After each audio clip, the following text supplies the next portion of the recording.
Hello, everybody, and welcome to another edition of Rockers Hockey right here on the Rockers Media Network. I'm the voice of Motor City Rockers Hockey, Brady Beaton, and your Rockers have won 4 of their last 5 games. Tonight, game 2 of a 2-game home-and-home set with the Port Huron Prowlers. Last night, Rico Gonzalez recorded just the 3rd shutout in Motor City Rockers history, getting up there with the ranks of Scott Blake and, of course, Trevor Babin, who had the last one over 650 days ago, March 10th of 2023, when they shut out Columbus. Rico, it's the 4-0 shutout. 2 goals for Carson Baptiste in the win, Tristan Wells, and you had Avery Smith get the last empty netter for Motor City to tally their 4 goals. Rockers playing a lot better as of late. After losing 5 of 6 after the coaching change happened and Coach Milum took over, the waters have settled and they've won 4 of their last 5, looking for their first 6-point weekend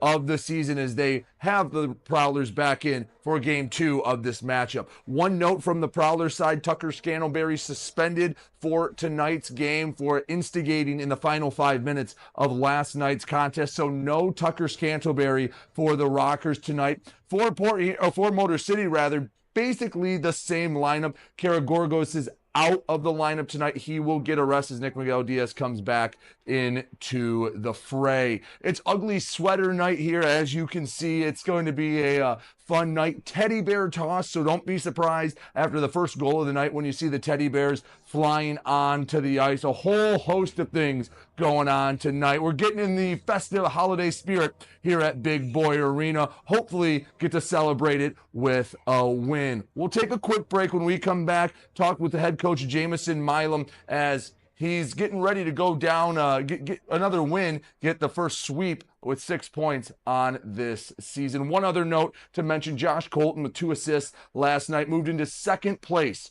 all time in Rockers history. He overtook Declan Conway. He now has 94 points, trails only Scott Coash for most points in Rockers history. All right, now we'll step aside, come back with my conversation with Coach Milum. Don't go anywhere. You're watching Motor City Rockers Hockey.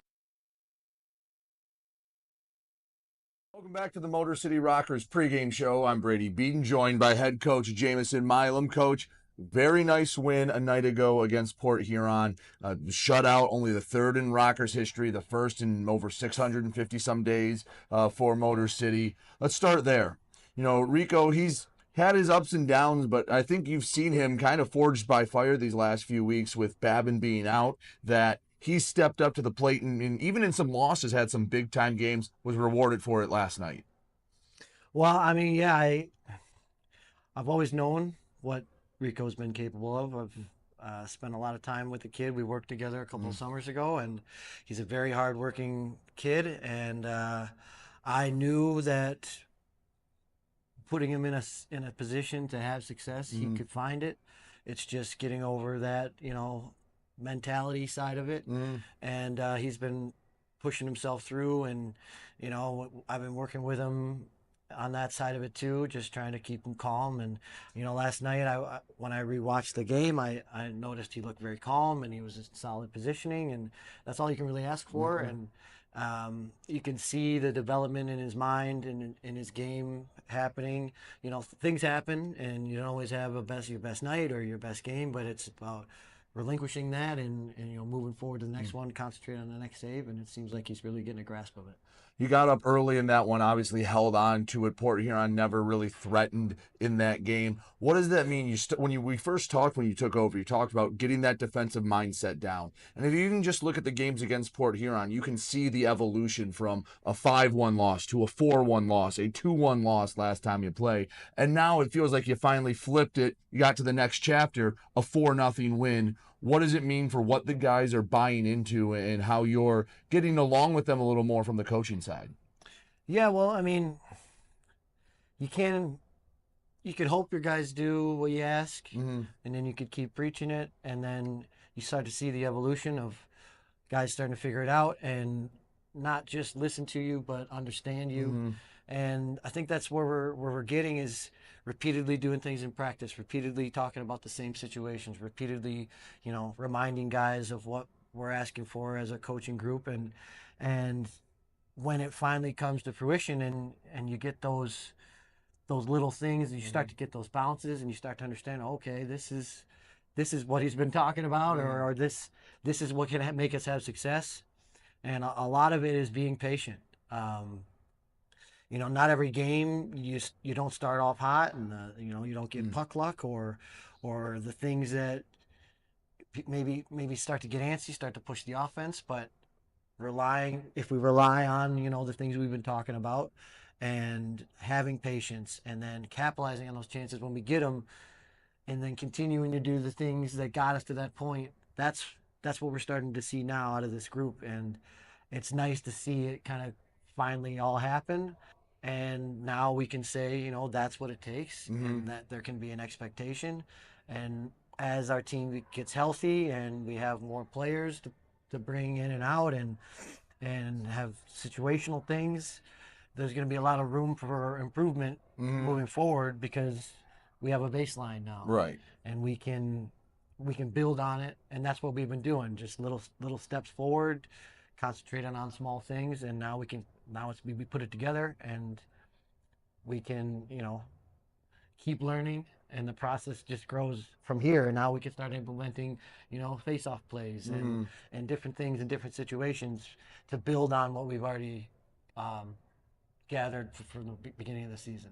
Winners of 4 of your last 5 after that skid basically at the start of the year. What's it like in the locker room right now? Obviously, you said before in an interview, when you're in a losing streak, it feels like you're never going to win again. You've taken 4 out of 5. You're 3 points out of, I know it's a long ways away, but the last playoff spot right now as we start to get into the middle part of the season. What's that feel like as you see the wins rack up and you rise up the standings? Well, yeah, and if you think about it, we could have won, 3 more of those games too. They were close decisions, and we blew a couple leads here and there. And there was they were stepping stones. A game that got away from us with Watertown a few weeks back that, you can blame it on referees or defensive play or whatever. But a couple of those wins being in our favor could have changed, where we're standing right now. And I just looked, and we have nearly 40 games left in the season, so a lot can happen. And it's nice to get the ball rolling at this point in the season. We're gonna have a break coming up soon. Guys will get refreshed and be excited to come back if we're playing a good style of hockey. And it's a good time to kind of feel like winners again, and then you'll get that itch, and you want to come back to the rink, and you want to work harder. And that's what all you can ask for as a coach. And like when I was just playing, winning is contagious, and you can feel it. The guys are having more fun away from the ice and together, and then you start to see like it's just a different atmosphere. And winning recently has just shown us what we need to do to move forward. And then, like I said, there might be some changes, with the roster, but, we'll be able to fill in spots that we now know we need, or, maybe just concentrate on the things we need to develop too. So, final question, keys to a win, getting your first 6-point weekend of the season. Not changing much from last night. We did rely on Ricky to make a lot of saves, so trying to get those shot numbers down against us, and keep the pressure up in the offensive zone, and shut them down on the penalty kill like we did last night. That's a big part of it. Coach, I appreciate it, and I think you have the best ugly sweater of the night, too. It fits you pretty well. So he's head coach Jamison Milum. I'm Brady Beaton. We'll be back with Puck Drop right after this here on the Rockers Media Network. Hi, Avery Smith with Motor City Rockers. My favorite thing about Crunch Fitness is their free weight section. Bench press, dumbbell bench, I'll do rows, about anything you can think of. I'm Chris Buys. We're currently on the IR. Crunch Fitness, it's got a lot of machines, weights, super beneficial for PT, for my injury right now. They got a nice turf over there too, which is super helpful. Superior George's here. One thing I really like about Crunch Fitness is the tanning beds. Rain or snowstorm outside, I don't miss a day in the sun, so I'm always getting my nice bronze color.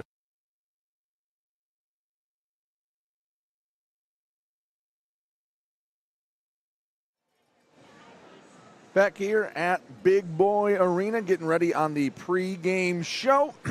Both teams moments away from coming out of the locker room, getting ready for the second of a 2-game home-and-home stretch between the Motor City Rockers and the visiting Port Huron Prowlers. Of course, these two teams will tango a ton over the season. They have over the last 2 years. This is game number 5 of 14 this year between these two sides. As we talked with Coach Milum about winning 4 out of 5, feels like this could be a big game for them. I know obviously one game in December isn't going to make or break a season, but you win this one, you get 6 points. You're tied now with Port Huron in the Empire Division for that final playoff spot. You're not that far behind Danbury with a trip out east going to Binghamton and Danbury next week, and an opportunity to get back in this thing and really start to build some positive momentum. And hopefully, you know, Rico Gonzalez, absolutely fantastic a night ago. He was the first star of the game, 3rd shutout in Rockers history. That was incredible. Hopefully you get him a little more help, as Coach Milum talked about. Last night was also a season low in shots for the Motor City Rockers, only registering 20 shots over the 60 minutes. However, 4 of those found the back of the net. For us, real quick, before we go any further, let's take a minute and thank all those sponsors that make tonight's broadcast possible. Park Avenue Productions, PSN Technology, Crunch Fitness, and we thank everyone that makes all these broadcasts possible, that we can bring them to you every home game of the season. And the Rockers hoping to build a little more momentum at home. They've had the lion's share of their success on the road. 6 of the 7 wins for Motor City have come away from Big Boy Arena. Real quick before the starting lineups are announced, let's take a look here at home for the starting lineups for your Motor City Rockers tonight, as the Rockers will send out some familiar faces. I mean, everyone played pretty strong a night ago in this one. Starting lineups for your Rockers. On defense, you'll have Mike Wynn and Josh Colton. Up front, Matthias Taustrom along with Cody Oakes and Adam Kuhn. And in net, again, the only option for the Motor City Rockers, Trevor Babin still hurt. Bryn Sommerfelt, the emergency goaltender. It'll be Rico Gonzalez looking for an encore performance to the show he put on last night. Both sides getting announced right now. They're getting ready for the national anthem. We will step aside, come back with puck drop right after this. Don't go anywhere. You're watching Motor City Rockers hockey.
back here at Big Boy Arena.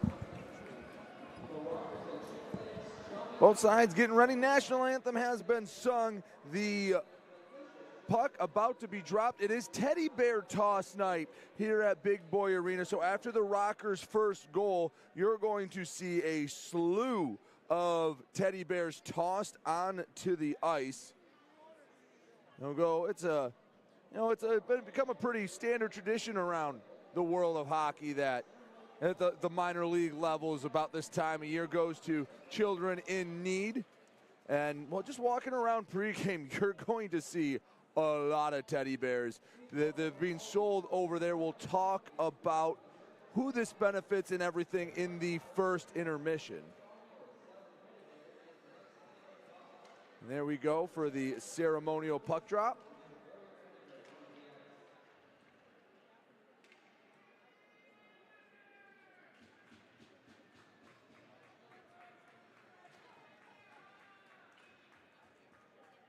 Again, the Rockers wearing ugly sweater uniforms tonight. You can bid on after the game via Dash Auction.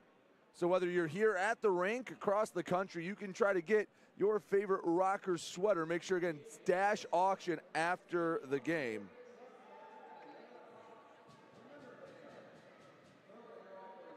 As, again, the teddy bear toss brought to you by Bear Hug Detroit. We'll talk about that more in the first intermission. Just about ready to go. Starting five for the Port Huron Prowlers tonight. On defense, it will be Brian Parsons and Ludwig Delstrom. Forwards, Austin Federley, Reggie Millette, and Jamie Busel. Rockers trying to win 5 of their last 6, get their first 6-point weekend of the year. Prowlers trying to bounce back, even the weekend, and take a 4-1 series lead in the Battle of I-94. We are underway. Saturday Night Hockey here at Big Boy Arena. Puck between the blue lines.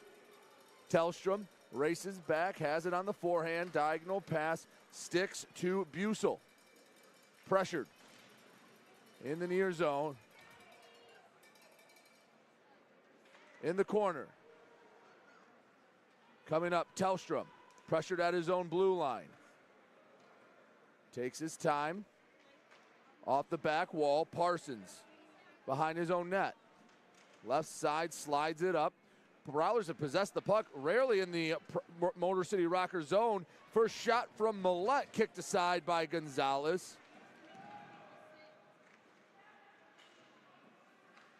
Josh Colton behind his own net. Rockers go off for a change. The captain, who just became the second all-time leader in points in Rockers history, just behind Scott Coash a night ago with his 2 assists.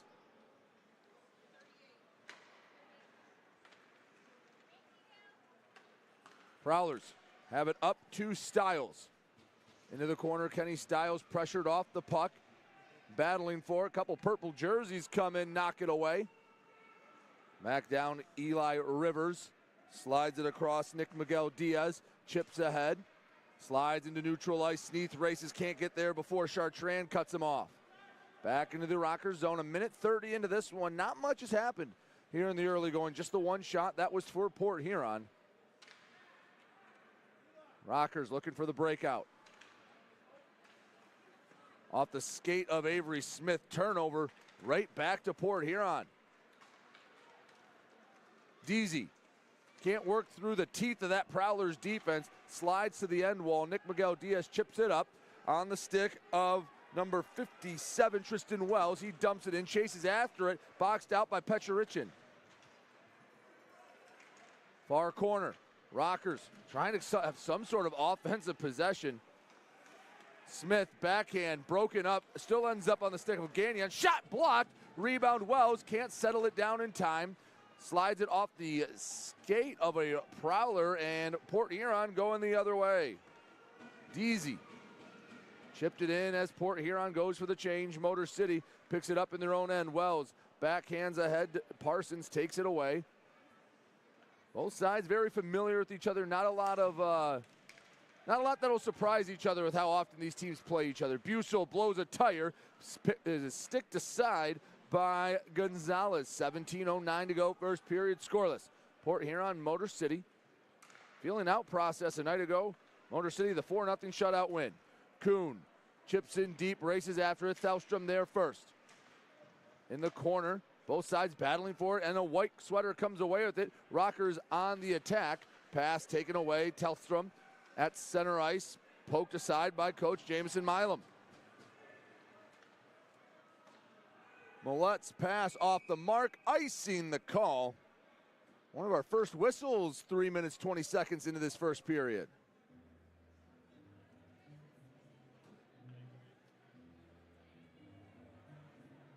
Only 2 shots in the early going, both report Huron.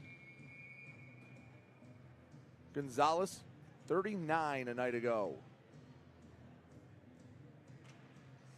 Off the draw, Port Huron controls it. Parsons puts on the brakes, goes to the far boards. Guides the puck to the blue line, can't get it over, it's chipped back in deep. Reed Cooper in net for Port Huron tonight.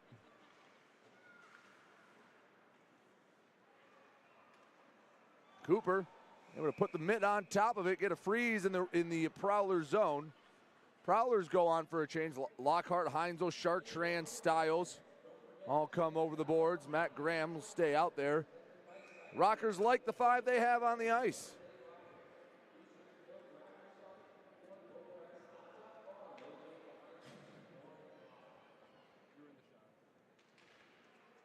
Off the draw. Motor City has it. Rivers has it poked away. Backhand, racing for it. Wynn able to keep it in. Oh, couldn't get it to Colton. Josh Colton back in his own zone, surveys the scene, sends across to Mike Wynn. Has it on the forehand. Wynn along the near board, slides it rink wide, banks off the board. Sneath horseshoes it in deep, banks off the boards actually. And Lockhart will control it. Colton cuts it off on net, tipped away from Cooper. There was traffic out in front, just didn't take the bounce the Rockers were hoping for. Mike Wynn leaves it behind. Stiles battling for it, near corner. Motor City looking for that first goal. 15:33 to go, first period. Both sides have been stronger in their own end than on the attack. Alex Johnson for Port Huron, slides for Deasy. Into the neutral zone, hops over the stick of Petrichin. Back on the far half wall, Chartrand sends it in deep. Miguel Diaz in his own end, slides it ahead. Avery Smith, 2-on-2. Smith, drop pass. Wells works around a defender, shot, saved by Cooper. Best look so far for either side. Tristan Wells stonewalled by Cooper. Off the low glass, Rockers keep it in. Hops over the stick of Avery Smith. Prowlers trying to pounce on it. Couple of purple, couple of white jerseys poking and prodding at it. Squirts out to the near side. Miguel Diaz sends it back in deep. Wells behind his own net. Johnson shading him. To the point, pass off the mark. It will go nearly on net. Rico plays it. Miguel Diaz resets as the Prowlers were able to get a much needed line change.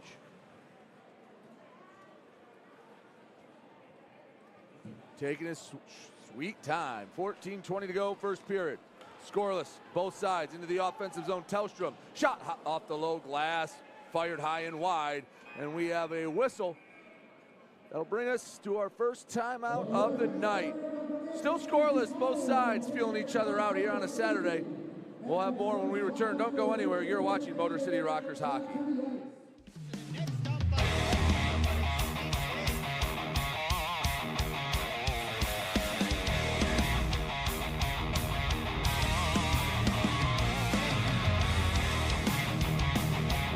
Up in front, shot, scores! Numbers line now, shot, scores! Here we go, Snitson, we got a full line roll! FPHL, full line roll! Hell yeah! Hey, this is Sathiri Karageorgis from the Motor City Rockers, and you're watching the Rockers Broadcast Network, powered by KE Electric Supply.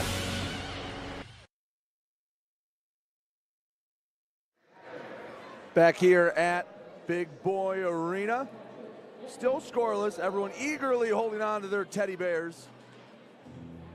Prowlers started off with a couple of shots on Gonzalez, but the Rockers have controlled play. last few minutes, just 2 shots aside. Tristan Wells had the best look at it. Reed Cooper stood tall. And we're waiting to get the go-ahead. Drop this puck. Everyone anxiously waiting. I think they're ready to go. It's just the the light they have inside the scorer's box to indicate media timeout. We're still going. Shot off the draw. Rotundi sends it way wide. Milum on net, sticked and covered up by Reed Cooper. Both teams were fairly well behaved a night ago until the final 5 minutes. A few skirmishes. The big one at the end when Tucker Scantleberry got 5 for fighting and an instigator to the reason why he is not dressed tonight. Off the draw, Milum has it, walks it up, rips a slap shot and it doesn't make it through the crowd. Back to Rotundi, center point, blocked by Millette. Milum chases it back, backhands to Kuhn at his own blue line, bounces it off the wall. Tellstrom has it, and the Prowlers looking to turn defense into offense. Pressured, Cody Oakes, not giving him much room to breathe. Sliding to Millette, races ahead into the offensive zone. Taken away by Motor City. Bank pass from Milum to Rotundi. Port Huron native, long diagonal pass, finds the stick of Cody Oakes. Works around one man, bottom of the right wing circle, couldn't hang on to the puck. Have to reset. Milum shot gloved by Cooper. Just a quick flick of the wrist from the coach. Cooper has it. 13:10 to go, first period. 0-0 hockey game.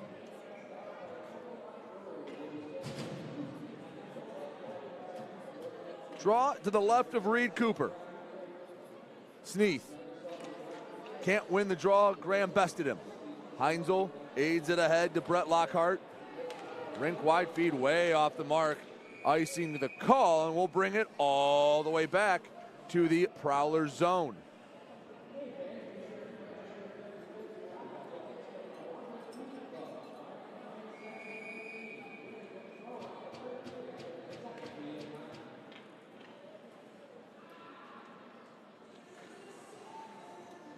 Another draw for the Rockers in the offensive zone. This time they come away with it successfully. Ooh, swing and a miss. That was Baptiste trying to get a quick trigger on it. Couldn't find it.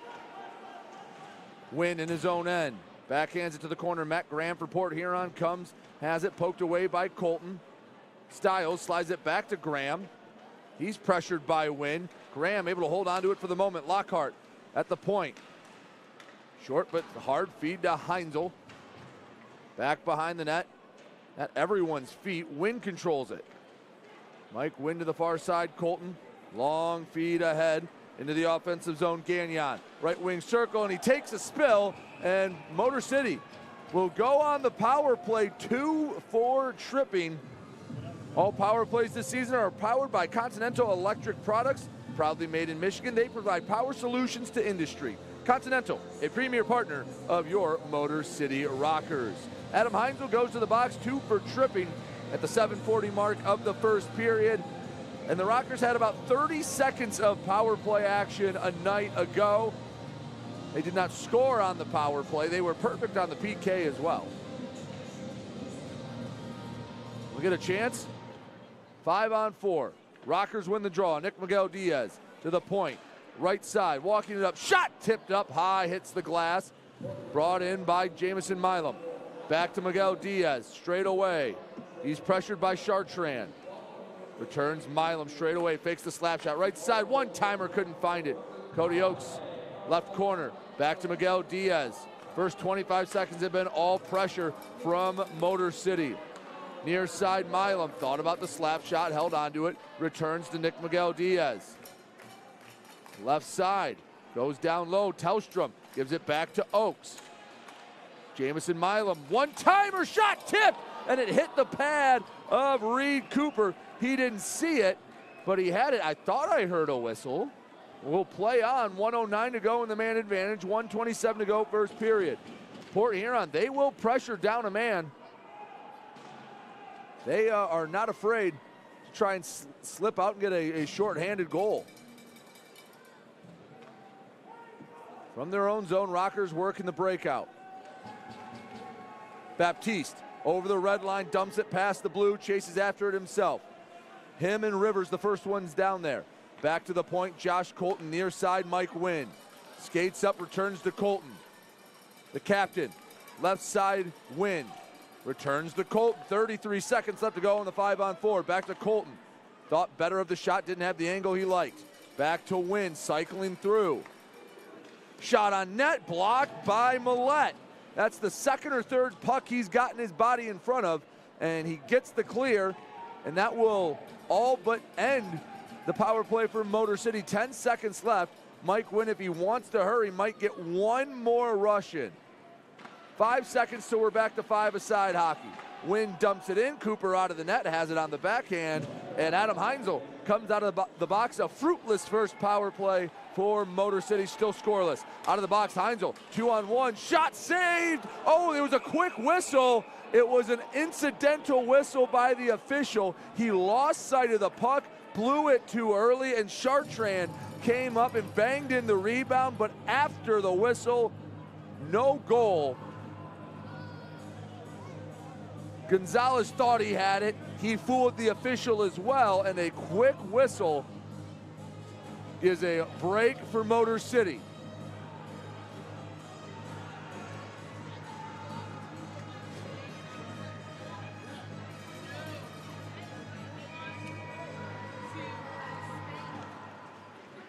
.10 left to go, first period.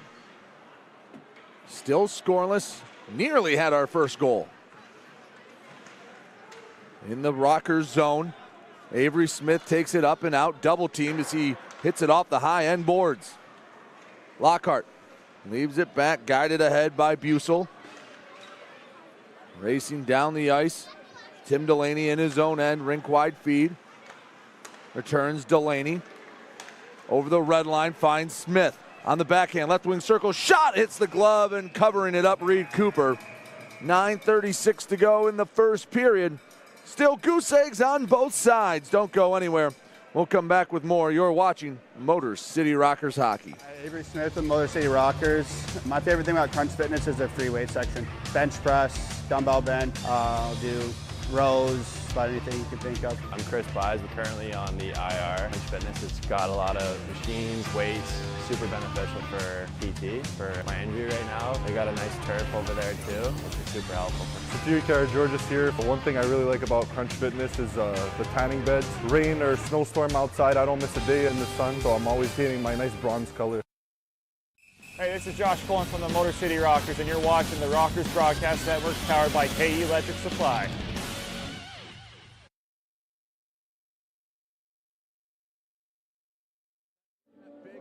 Back here at Big Boy Arena.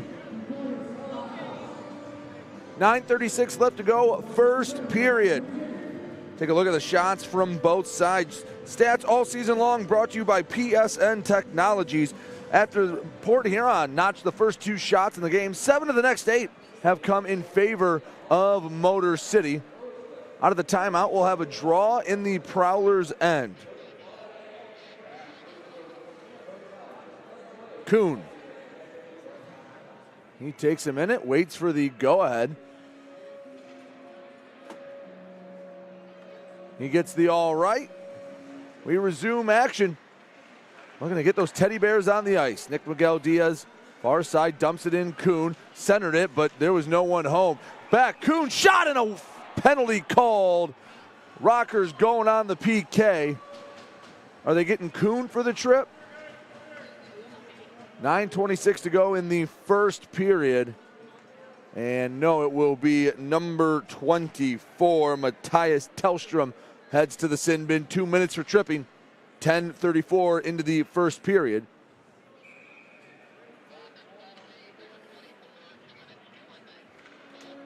Prowlers will get their first chance on the power play tonight. Clean win off the draw, right to Johnson. Quick shot, flutters over the net.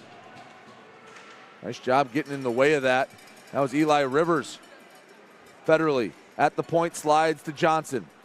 He walks it up, returns Federally, top of the left wing circle, over to Bussel. Shot on net, punched aside, sitting just outside the crease. Federally went down to the knees to keep it in the zone.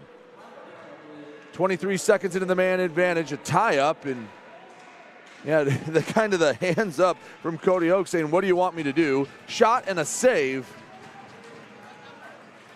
1:29 left to go in the Telstra Minor. 8:54 left to go in the first period. Still waiting for goal number 1 in this one.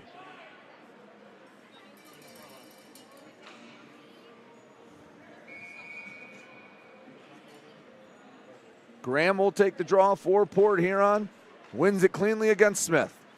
Johnson back to the far side. Bussel at the half wall, taking his time. Fakes the pass. Bussel, top part of the circles. Pass lifted up off the high glass. Play goes on. Graham, the hash marks, resets Bussel. Near side board, sends it down into the corner. Federley backhands it. Graham reaches out, can't keep it in the zone. Prowlers have to touch up. Avery Smith using this opportunity to put some pressure on. Pass knocked away. Federley can't settle it down. 55 seconds till we're back to even strength hockey. Little physicality in front of the Prowlers, or in front of the Rockers bench, and we have a whistle. Who are they taking? I think they're taking are they taking 2? Austin Federley will head to the box, and I think they're taking Avery Smith as well. So Federley will go to the box. Avery Smith will go to the box. Those will offset, and we'll have a rare instance of 4-on-3 hockey.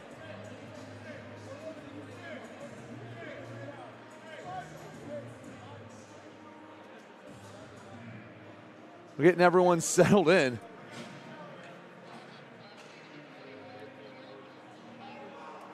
And we'll see what the official call is. But it is 4-on-3 hockey, way open ice. 50 seconds till we're back to 4-on-4 hockey. Sent down the ice. They didn't put 2 minutes up on the board, but they should, because there's 2 guys in the box and it's 4-on-3. So that'll be interesting. 25 seconds left to go till we return to 4-on-4 hockey. Millette. Oh, see, now it's 5-on-4. They did have 4-on-3 out there. I'm not going crazy, am I? So now it's 5-on-4. Did both sides not get the memo? It was supposed to be 5-on-4? All right, now we're back to 5-on-5 hockey. Either I'm losing it or it was 4-on-3 for at least one trip of that power play. All right, we're 5-on-5, so we're all set right now. That was, it's not illegal to have too few men on the ice. Both sides, I guess, either that or, like I said, I just completely lost it. I'll have to go back and look at the intermission. Stiles has it in deep for Port Huron. Slides it to the near side. Parsons, shot through traffic, swallowed up by Gonzalez. So officially, Federley and Smith in the box. 1 for holding, that's Smith's infraction, and Austin Federley got 2 for slashing.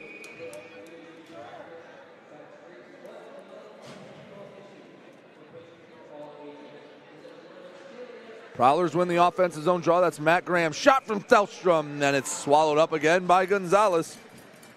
His 6th save of the night. Each side's had a crack at the man advantage. Both penalty kills have stood tall.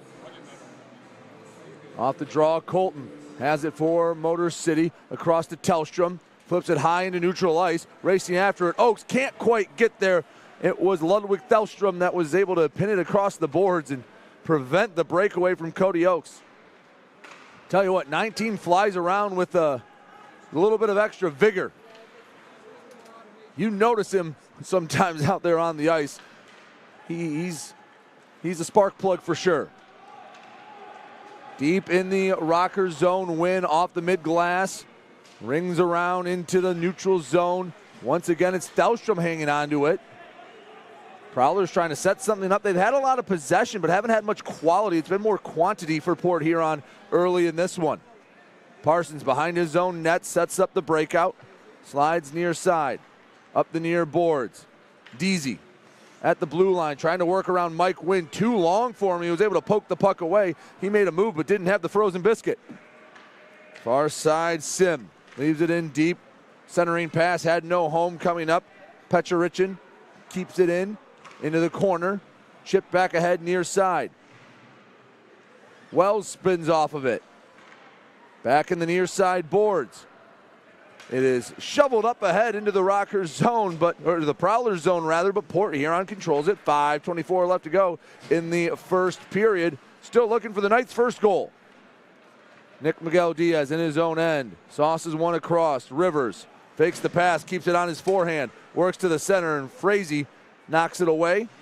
Rockers had it for the moment, but Millette sends it across all three lines. I'll tell you, Reggie Millette, he's just been a thorn in the side of a lot of Rockers' offensive attacks. Nearly took it away on the forecheck right there.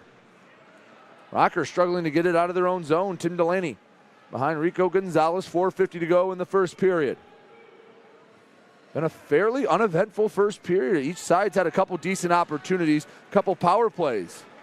Right side, Baptiste shot, and it's deflected up into the netting. Brett Lockhart, the man that got in between Baptiste and a shot on goal. 4:38 to go, first period. Still scoreless. Don't go anywhere. You're watching Motor City Rockers hockey. 106.7 WLLZ. Detroit's Wheels is classic rock that rocks. Metallica, Guns N' Roses, Aerosmith, AC/DC, Pearl Jam, Ozzy. 106.7 WLLZ. Detroit's Wheels.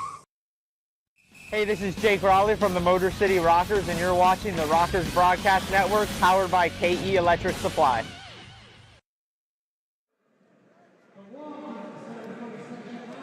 Back here at Big Boy Arena. 4:38 left to go in the first period. Still scoreless. Quick look at the shots on goal. Motor City outshooting Port Huron 8-6. And a look around the Fed. Carolina in Winston-Salem way out in front of Watertown, 4-0 in the second period. The Hockey Club Venom, I believe is the illegal name now, is in Danbury. That one scoreless. And Monroe in Columbus tied at a goal aside down in Georgia. Blue Ridge Baton Rouge will drop the puck in about a half hour. Same with Binghamton and Dasher Hockey in Danville.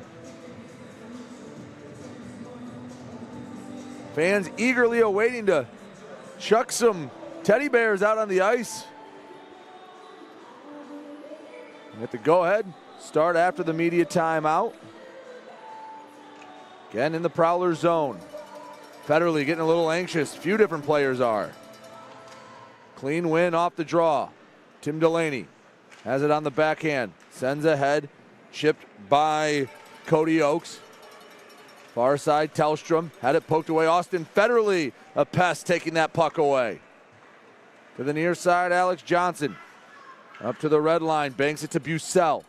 Hash marks near side, fought off the puck by Nick Miguel Diaz. Sits in the near corner. Johnson, back up to Lockhart. D-to-D pass, Federley shot out in front. Millette, he had it but couldn't get a shot off. Give Cody Oakes some credit for neutralizing that point-blank effort.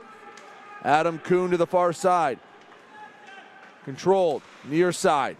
Oakes, shot, kicked away the right pillow of Reed Cooper, another save.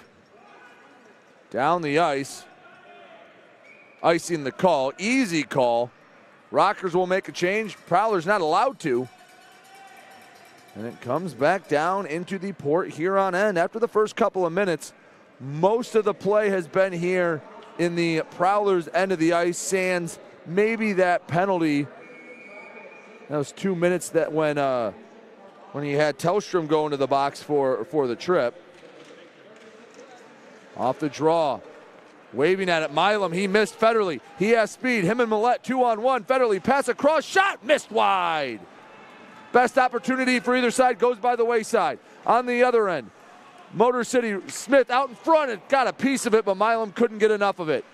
Wells chips it back in deep, gets by Avery Smith to the near side, racing after it, Thelstrom. Comes out Bucell. Millette a little behind him. He works by Milum. Near side Millette. 3:13 to go, first period. Shot tipped wide. Both sides vying for that first goal. Each side's had a pretty decent opportunity at it. Sim at the Rocker logo center ice gives back to Parsons, over to Thelstrom. in his own end, feeds up to Deasy. Pass off the skate of Avery Smith. Eli Rivers didn't see it, may have had an opportunity for a quick rush. Smith nearly picked the pocket, shot up into the netting. Josh Colton affected Fraser's shot. 2:45 to go in the first period. Still scoreless. Port Huron, Motor City. Saturday night, game 2 of this home-and-home set.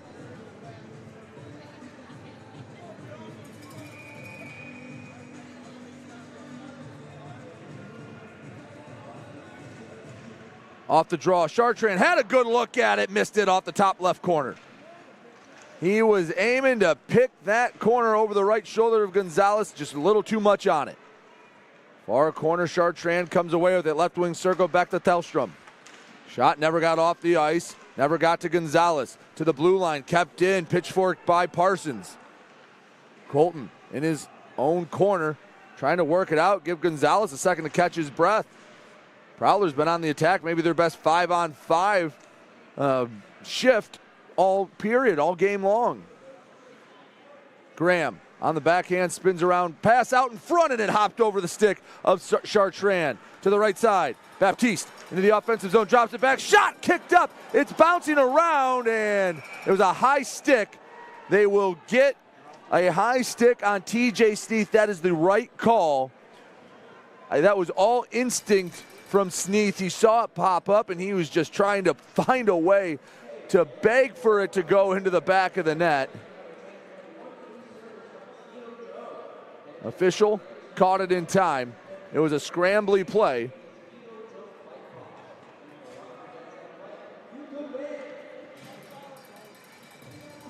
Neutral zone draw, 1:56 to go in the first period.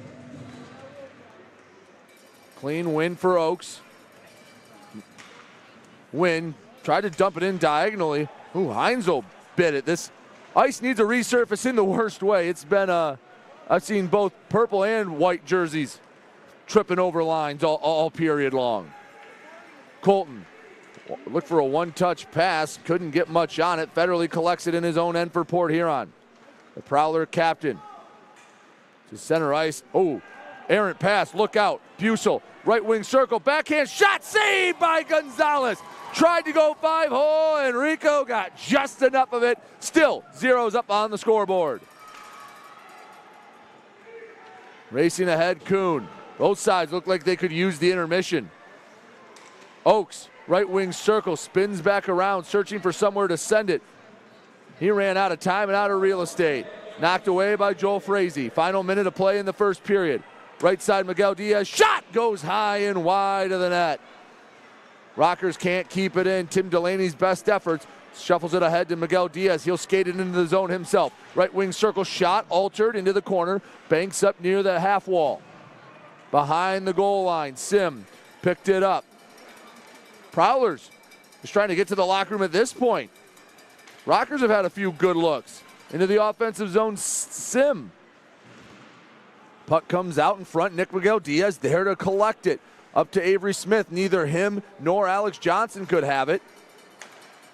Deasy, 18 seconds to go in the first. Johnson, left wing circle, shot, glove, no, it's loose. Smith tried to chip it ahead. Rockers will play for the horn. As Port Huron, 4 seconds. I don't think we're going to see a rush. And the first 20 minutes. Now, no goals either side. Both Reed Cooper and Rico Gonzalez perfect in net.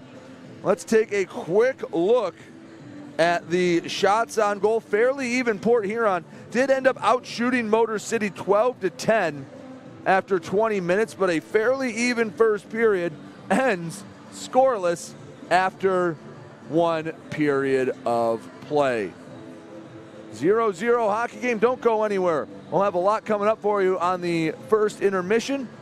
We'll step aside for the moment. Don't go anywhere. You're watching Motor City Rockers hockey. 106.7 WLLZ. Detroit's Wheels is classic rock that rocks. Metallica, Guns N' Roses, Aerosmith, AC/DC, Pearl Jam, Ozzy. 106.7 WLLZ. Detroit's Wheels. Hi, Avery Smith with Motor City Rockers. My favorite thing about Crunch Fitness is their free weight section. Bench press, dumbbell bench. I'll do rows, about anything you can think of. I'm Chris Buys. We're currently on the IR. Crunch Fitness, it's got a lot of machines, weights, super beneficial for PT, for my injury right now. They got a nice turf over there too, which is super helpful. Superior George's here. But one thing I really like about Crunch Fitness is the tanning beds. Rain or snowstorm outside, I don't miss a day in the sun, so I'm always hitting my nice bronze color.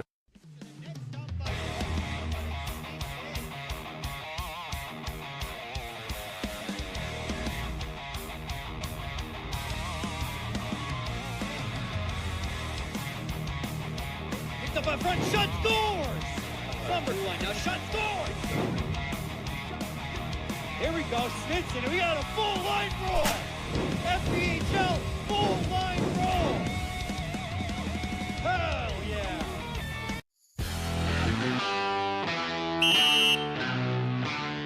Hey, what's up, everybody? It's James Campbell, the Motor City Rockers in-arena host, back again with another episode of 5 Minutes in the Box. And we are being joined by Mike Wynn this time. Mike, how's it going? Good, how are you? Not too bad, man. So, with these 5 Minutes in the Box interviews, we're trying to kind of shine the light on the players to kind of give some background on them and talk about some things that the fans might be able to relate to.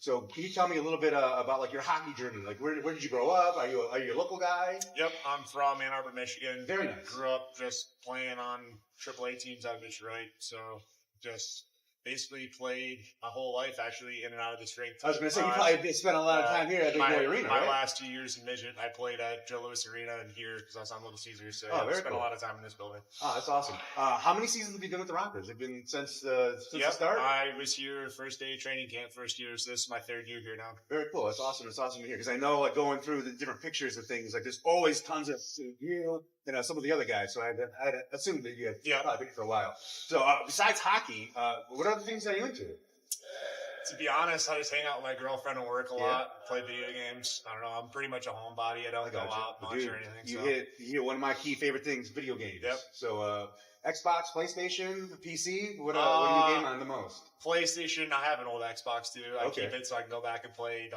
old Halo 1 and 2. Halo 1 and 2. Oh man. Okay. Play There's the some OG campaigns on stuff. those, yeah. Okay. You play any like current games? You I'm taking JMO on in like Rocket League? I know he's a big Rocket League guy. I'm not a big Rocket League guy. No? I like fighting games. Like Okay. I'll play Mortal Kombat. I'll go through the catalog, and then I'll play the Call of Duties and stuff too. That's But cool. That's I don't cool. know, Yeah, it's those are just- like the classic. Like It's a lot everybody of- plays Call of Duty. you know. Yeah. So fighting games. I have to ask. Are you into like Smash Bros? I was Or when I is was a it kid. more of the I blood grew up fatality stuff? I grew up playing Mortal Kombat when I was very young, and for whatever reason, that just kind of stuck with me. So I'll just stick with that, or like Tekken or something. I just like how into it you can get and just learn every player's moveset. So it's dude. pretty nerdy. So Mortal Kombat guy, who would you say is your favorite of all time fatality? Finish him. Honestly, the first one I can like really remember was when I played on an old Sega. Okay. And I remember I did it on accident. I hit the the Sub-Zero where he uppercuts him and his head jumps off of his spine. Oh yeah, So- he grabs the hand and like rips it. Okay, I was There's like, been some classic Sub-Zero. yeah, I was like 8 when I did that, so I thought that was like the coolest thing in the world. So I was yeah. Dude, yeah, the original Mortal Kombat was like mind blowing, especially for a child.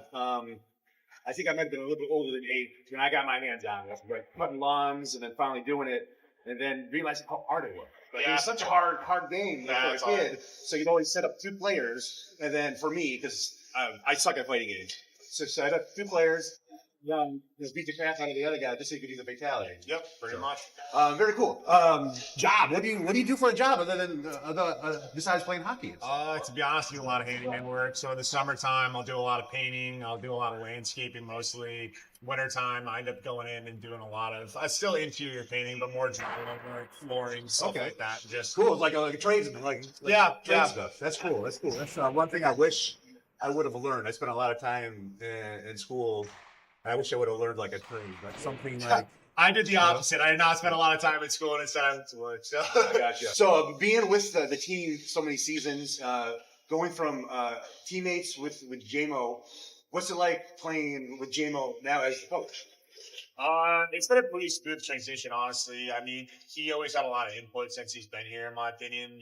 He's played pro hockey forever. He's played in a bunch of leagues. So I respected his opinion, kind of wanted to hear his opinion. But to be honest, I think everything's running a lot smoother now since he's become a coach. I think everyone's bought into him. Everyone believes in him as our coach. So everyone respects him a ton. So I think, honestly, since the season has started, this is the best it's been running. Perfect. So he's doing a great job. Now, I'd say, like, from like a fan's perspective, that's also within the organization. Like, I'd say since he's taken over, like, just seeing you guys on the ice, you seem to be playing much stronger, much better. You know, sometimes the outcome hasn't always been, you know, what we wanted, but I would say too, from like the fans' perspective, it seems like you guys have been playing like much better hockey since he's gotten in the coaching reins.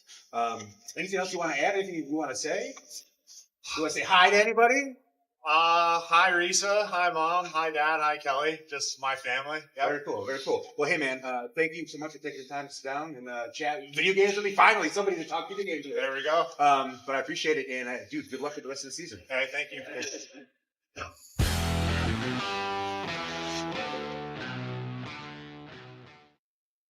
Hi, Avery Smith with Motor City Rockers.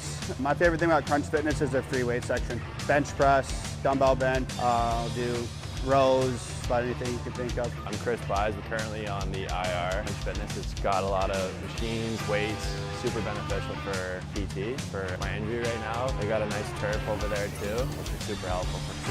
George's here. One thing I really like about Crunch Fitness is the tanning beds. Rain or snowstorm outside, I don't miss a day in the sun, so I'm always getting my nice bronze color. 106.7 WLLZ. Detroit's Wheels is classic rock that rocks. Metallica, Guns N' Roses, Aerosmith, AC/DC, Pearl Jam, Ozzy. 106.7 WLLZ, Detroit's Wheels. Back here at Big Boy Arena, first intermission. We are scoreless after 20 minutes of play. Each side had a chance on the power play. Adam Heinzel took a tripping minor, and then Matthias Tellstrom returned the favor about 2.5 minutes, about 3 minutes later if we want to be specific about it. Port Huron outshot Motor City 12-10 in that opening frame. Take a look quickly around the Fed. Carolina 4, Watertown nothing. That one down in Winston-Salem. The Thunderbirds taking it to Watertown. The Hockey Club Venom is in Danbury. That one has yet to see a goal scored like here. It's tied in Columbus, but it's tied 2-2. Monroe and Columbus deadlocked at 2. The other pair of games yet to drop the puck. Baton Rouge hosting Blue Ridge, and Binghamton hosting Dasher Hockey. Dasher Hockey Club of Danville, whatever you want to call them. They're the Dashers. They're in Danville, so you know what they are. We're getting ready. We're resurfacing the ice again. It needed it, guys. We're biting the dust left and right. We'll take another break. We'll come back. We'll have second period action when we return. You're watching Motor City Rockers hockey.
Welcome back to the Motor City Rockers pregame show. I'm Brady Beaton, joined by head coach Jamison Milum. Coach, very nice win a night ago against Port Huron. Shutout, only the third in Rockers history, the first in over 650 some days for Motor City. Let's start there. You know, Rico, he's had his ups and downs, but I think you've seen him kind of forged by fire these last few weeks with Babin being out, that he stepped up to the plate and even in some losses had some big time games, was rewarded for it last night.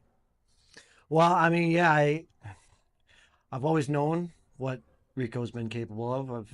I've spent a lot of time with the kid. We worked together a couple of summers ago, and he's a very hardworking kid. And I knew that putting him in a position to have success, he could find it.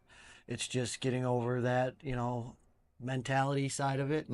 And he's been pushing himself through, and I've been working with him on that side of it too, just trying to keep him calm. And last night when I rewatched the game, I noticed he looked very calm and he was in solid positioning, and that's all you can really ask for. And you can see the development in his mind and in his game happening.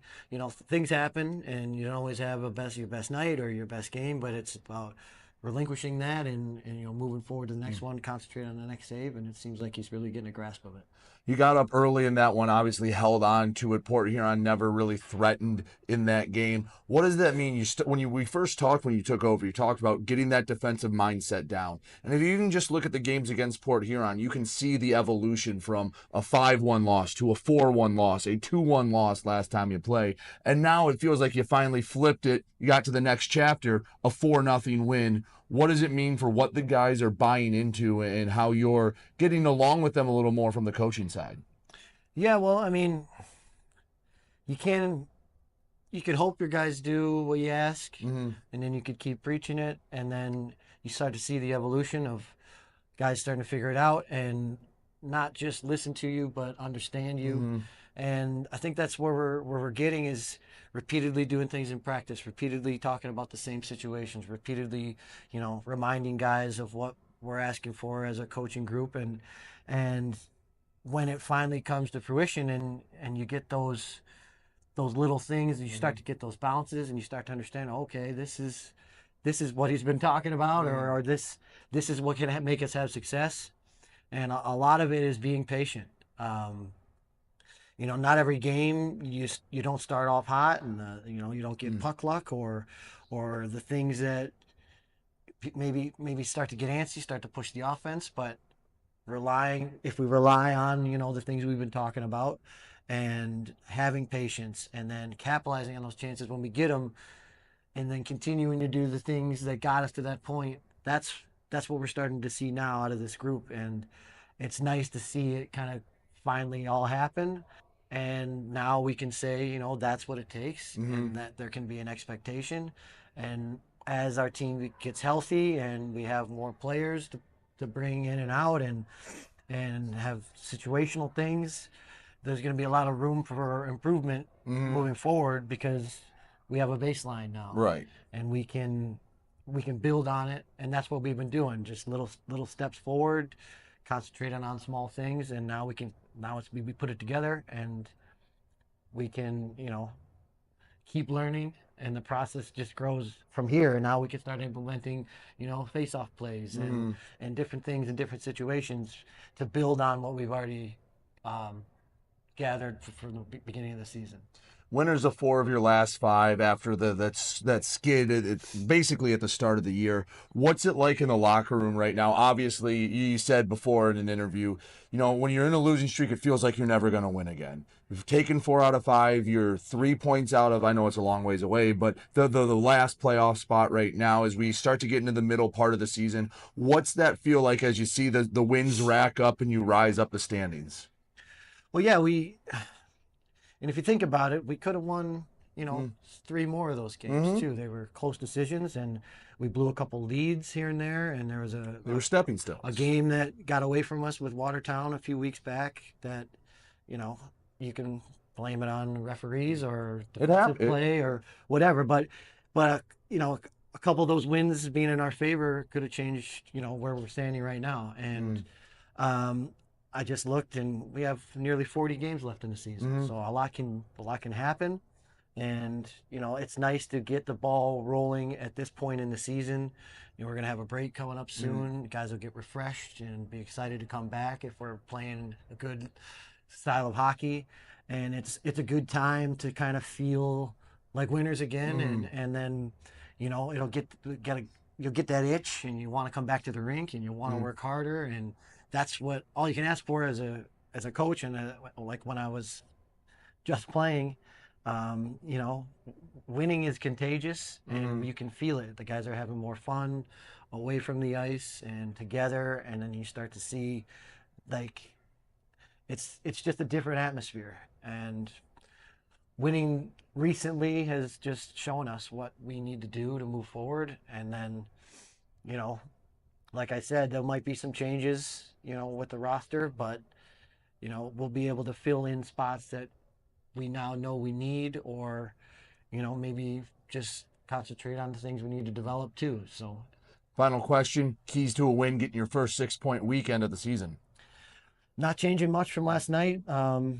We did rely on Ricky to make a lot of saves, so try and get those shot numbers down against us, and keep the pressure up in the offensive zone, and shut them down on the penalty kill like we did last night. That's a big part of it. Coach, I appreciate it, and I think you have the best ugly sweater of the night, too. It fits you pretty well. So he's head coach Jamison Milum. I'm Brady Beaton. We'll be back with Puck Drop right after this here on the Rockers Media Network. Back here, Big Boy Arena. Both teams back out on the new sheet of ice. 0-0 after 20 minutes of play. Both sides had opportunities. Second period, the period of the long change, brought to you by the long drink. When you've had a long day, you can turn to the long drink. Rockers and Prowlers. It was a little physical. Again, both sides been on mostly their best behavior outside of a few small skirmishes. But compared to what this rivalry has brought in games past, they have been choir boys tonight. Rockers going left to right, Prowlers going right to left.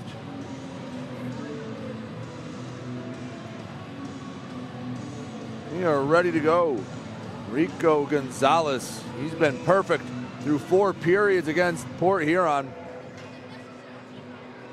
He has done a very admirable job, as Trevor Babin has been out for the last little while, hoping to see him sooner rather than later. Prowlers control the opening draw of period number 2. Racing ahead, Busel. Gonzalez will bank it off the end wall. Wynn chips it up, nearly taken away. Oakes collects it with the backhand, poked by Busel deep into the Prowlers' end. Tellstrom comes to pressure. It's Fellstrom up over his own blue line, knocked away in neutral ice. In front of the Prowlers bench, Josh Colton has it, backhands across. Feed up, onside play. Kuhn shot gloved by Reed Cooper. Cooper getting the start tonight. And he stood tall. It was Valtteri Nusiainen in the net last night. He only allowed 2 of the 4. The last 2 for Motor City both came with the net empty. Prowlers win the draw in their own zone. Matt Graham's been good on the dot tonight. He's been good on the dot for a long time in Port Huron. Far half wall. High and wide of the net. Rivers leaves way for TJ Sneath. Battling for it. Neither side can really sustain possession. Feels like the first goal tonight's not going to be very pretty. It's going to be one of those ugly, dirty goals that pops up and somehow ends up in the back of that. Maybe a bad bounce. The way this game's gone, I don't foresee a tic-tac-toe or a one-timer pass starting the scoring at least. First one I think is going to have to be ugly. Maybe a deflection off a shoulder, something like that. Chartrand for Port Huron deep in the Rockers' end. Leaves it back. Graham tried to pick it up. Gonzalez poked it away from the crease. Rockers send it over all three lines. I believe that was touched. No icing. Heinzel pinned hard to the boards. Rockers get it back. Rivers. Far pass, way too strong. Banks hard off the boards. Back to the point. One touch pass near side. Eli Rivers, the leading scorer for the Rockers. Shot and a poke from Baptiste. Him and Stiles exchanging a few words. Kenny Stiles protecting his goalie, Reed Cooper. Cooper only appeared in 2 games so far this year. Far and away his best effort. He's given up 8 goals in those first 2 games. Tonight he's been solid for the first 22 minutes. Still a long way to go in this one. Off the draw. To the near boards. Sent behind. Working for that one, Gagnon. Taking it away from everyone, Petrovichin. He had it knocked off his stick. Prowlers playing on their heels. They get it out to center ice. Sim. Far side feed to DZ. Return pass. Not brought in cleanly. Back behind. Nick Miguel Diaz. He takes his time. One of the men with the A on the normal sweaters, not the ugly sweaters tonight. Pass was off the mark, icing the call. Come all the way back down in the Rockers' end. 17:25 to go, second period.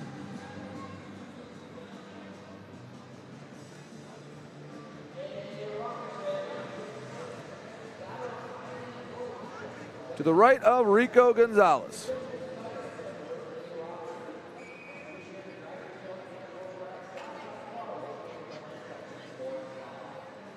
Give credit to both sides defensively. They've been playing pretty well. Sometimes we've seen these teams in the past get very offensive focused, trade chance for chance. Not tonight. And I think it feels like it's come over from a night ago. Motor City riding the high still of that shutout last night. Nick Miguel Diaz takes it into the offensive zone. Shot from well outside the circle, saved by Cooper. May not have been on net, but he still gloved it nonetheless. Both sides will send a fresh 5 out there. Oaks, Tellstrom, Milum, Kuhn, and Rotundi out for Motor City. Tellstrom, Parsons, Federley, Millette, and Bussel, the 5 out for the Prowlers. Clean win off the draw. Back to the point, left side, shot goes wide. Never really had a chance off the stick of Rotundi. Far side, kept in by Kuhn. Near side, Millette. Prowlers been playing in their own end a lot. Turned over, slap shot, saved by Cooper. Oh, it was put on a tee between the circles, and Reed Cooper makes a big-time save to keep this scoreless. Prowlers quickly on the other end, Millette. Near side boards, backhands it. Bussel, back to Millette along the blue line, takes his time, pressured by Kuhn. Slides it in deep, Chartrand lets it travel, picked up by Bussel. Around the perimeter of the zone, Prowlers didn't do much with it. Rockers take it away at the center ice logo. Cody Oaks into the offensive zone. Had it poked away. Millette, he has been a pest for Motor City all night long. Delayed penalty coming up. And we are going to get a penalty on Cody Oaks. We're going to get a high sticking call, and the Prowlers going back on the power play. 16:03 to go, second period.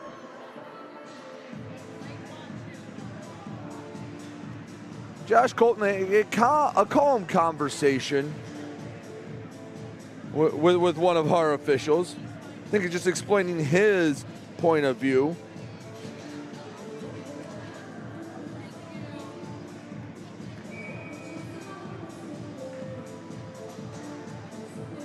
$16:03 to go, second period. Prowlers, their second power play of the night.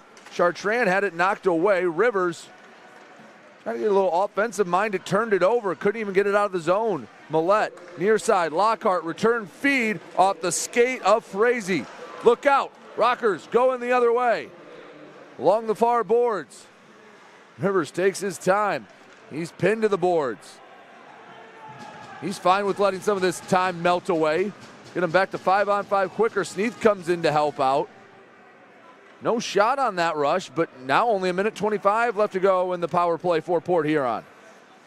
Lockhart, far side, DZ into the offensive zone, shot banks off the end boards, and it's corralled by Gonzalez.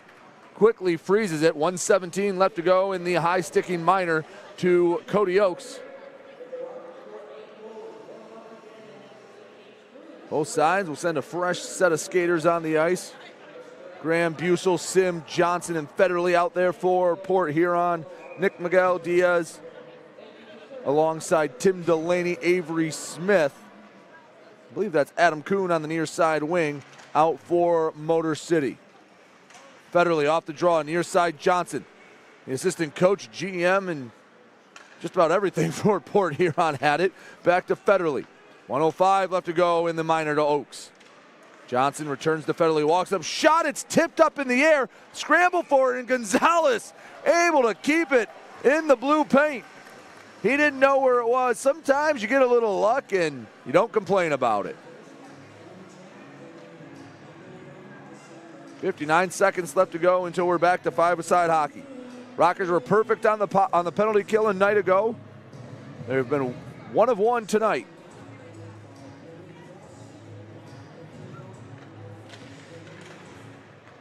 Second shot, or second off the draw rather.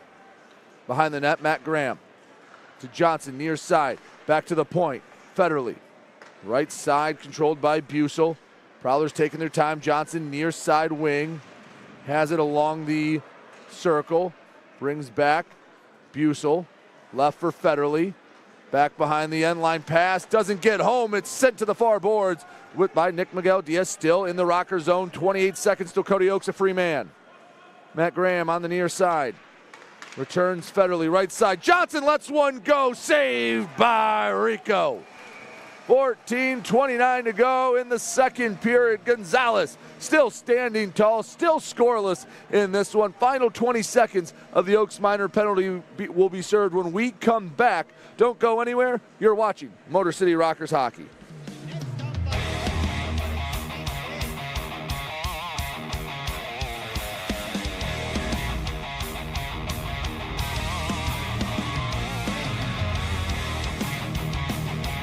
Up in front, shot, scores!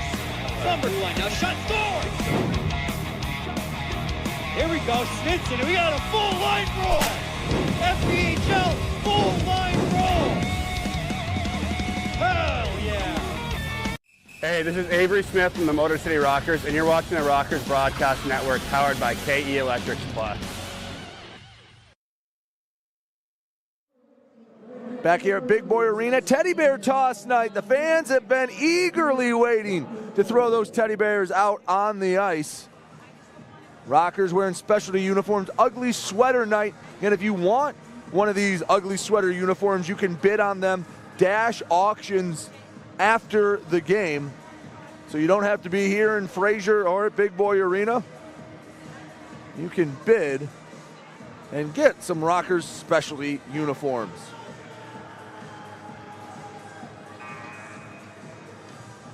Horn sounds, and we get the go-ahead to keep this going. 20 seconds left to go in the Cody Oaks minor penalty. And no, he didn't drop the puck. Everyone ready to go. Sam Gagnon to draw against Joel Frazee. Gagnon wins it. It gets slid over to Gonzalez. He covers it up. Only 3 seconds elapsed, and we'll do it again.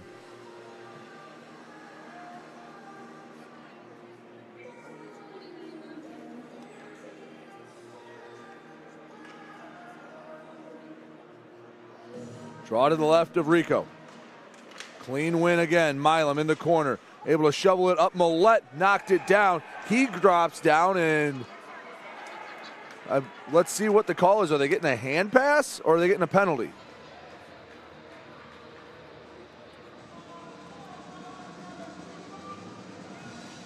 The penalty box door is open, but I think they're calling a hand pass on Millette, or yeah, that has to be the call.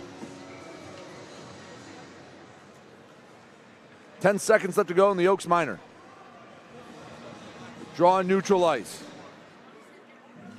Ooh, Some pushing and shoving. Luke James and Tristan Wells going at it. Graham wins the draw at neutral ice. 7 seconds, so we're back to five-a-side hockey. Parsons skates it into the zone. Can't get sent back out. James, cross crease pass, broken up by Wells. Here comes Cody Oakes out of the box. Look out between the circles. Backhand save by Gonzalez. Luke James has been in the middle of a lot of action. Hasn't seen a ton of ice time tonight. But that save by Gonzalez is from a high percentage area, not a high percentage shot, a backhand to the chest. And that's one you've come to expect Rico to have more often than not.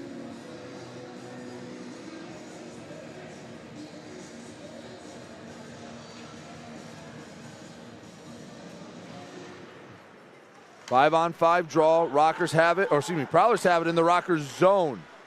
James pass taken away.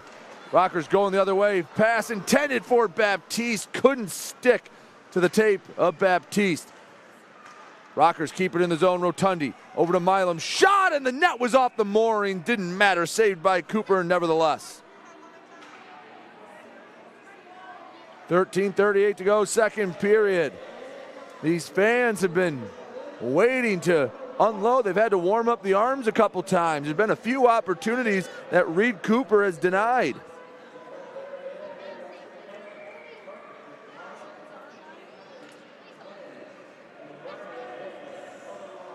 Off the draw in the Prowlers end. Puck loose. Selstrom has it, sends to the middle for Matt Graham. Soft pass ahead. Milum the one to bring it in for Motor City. Back in the Rockers end. Graham backhands James. Shot saved. Didn't control it, but the Rockers there to pick it up, send it to safety. Carson Baptiste, he had a pair of goals a night ago. Skates along the near boards. He's sent into the boards. Puck goes firing off those end boards. Pass intended for Stiles off the mark. Collecting it, Mike Wynn. 13 minutes to go, second period, still looking for the Knights' first goal. Into the offensive zone, shot was well off. Rotundi missed the mark. Rockers keep it in the zone. Baptiste has to send it in. Rotundi was going off for a change, didn't realize the puck was coming right back towards him. Sneak to the near side wall. Slides back Colton, across. Win, shot deflected, doesn't make it to Reed Cooper. He's still looking for the puck. Meanwhile, Federley going the other way. Gonzalez out of the crease to play it. Federley takes a slap shot, kicked aside by Gonzalez. Kept in the zone. Federley, him and Bussel working at it. Puck slides out in front of the crease, but Baptiste there to bring it in. Pass knocked down by the hand of Adam Kuhn to the left side. Mike Wynn brings it in deep. Trying to work around the official. He's knocked to the boards by Alex Johnson of Port Huron. Prowlers working the other way. Pass too tall for Jamie Bussel, and the Rockers get it right back. 12 minutes to go in the second period. Still looking for goal number 1, 0-0 game here in game 2 of a home-and-home set. Lockhart in his own end gives back for Alex Johnson. Firing pass goes off the stick of Sim. He was not past center ice. It'll be an icing call all the way back down to the Port Huron end. Rockers send out Sneath, Smith, Wells, Delaney, and Miguel Diaz.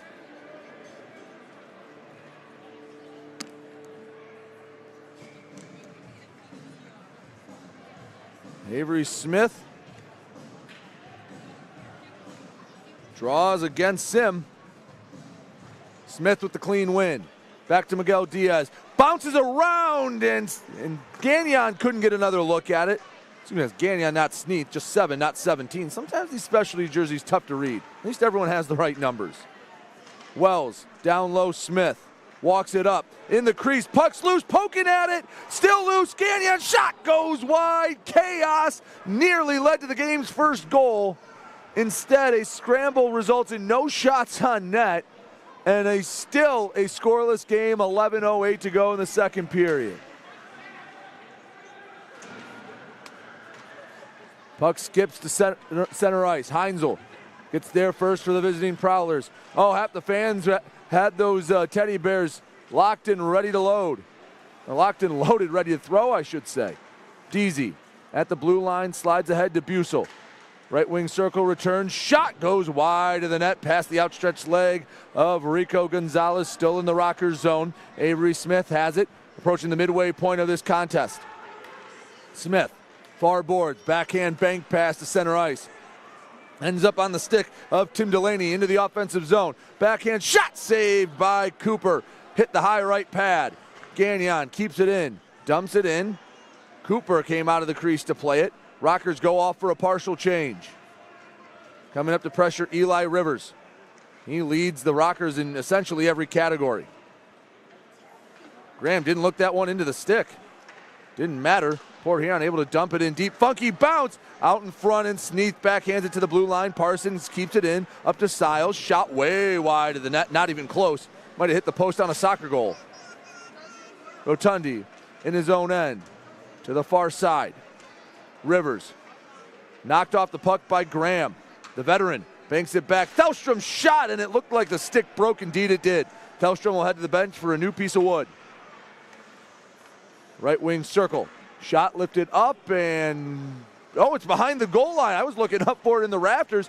Play goes on, pardon me. 9:27 to go, second period. Motor City 0, Port Huron 0. Stiles to Johnson, taken away. Baptiste, right wing circle, can't work around Brian Parsons. Brian Parsons won't put up big numbers, but he can play well in his own end. That's an example of something that doesn't show up on the stat sheet. Backhand shot, and it's saved by Gonzalez. Busel had a look from about a foot outside the crease. That's the little extracurriculars. That was Chartrand letting a couple Rockers know what he thought. 9:05 left to go, second period. We'll step aside. Don't go anywhere. You're watching Motor City Rockers hockey. Avery Smith with Motor City Rockers. My favorite thing about Crunch Fitness is their free weight section. Bench press, dumbbell bench, I'll do rows, about anything you can think of. I'm Chris Buys. We're currently on the IR. Crunch Fitness has got a lot of machines, weights, super beneficial for PT, for my injury right now. They got a nice turf over there too, which is super helpful. Satiric Georges here. One thing I really like about Crunch Fitness is the tanning beds. Rain or snowstorm outside, I don't miss a day in the sun, so I'm always getting my nice bronze color. Hey, this is Nick McGill-Diaz from the Motor City Rockers. You're watching the Rockers Broadcast Network, powered by KE Electric. Back here at Big Boy Arena, 9:05 to go, second period. Still scoreless. Port Huron out shooting Motor City 21-18 for the game, 9-8 here in the middle period. Take another quick look around what's going on in the Federal Prospects Hockey League. Carolina still up 4-0 on Watertown. That game in the third. That was a 6:05 puck drop. Danbury has taken the lead over the Venom Hockey Club. 3-1. Danbury on top. Rockers will see them once next weekend. It will be 2-2 down in Columbus. Monroe and Columbus knotted up. And just getting started about 10-15 minutes ago. Baton Rouge hosting Blue Ridge, and Dasher Hockey hosting Binghamton. Those ones scoreless as well.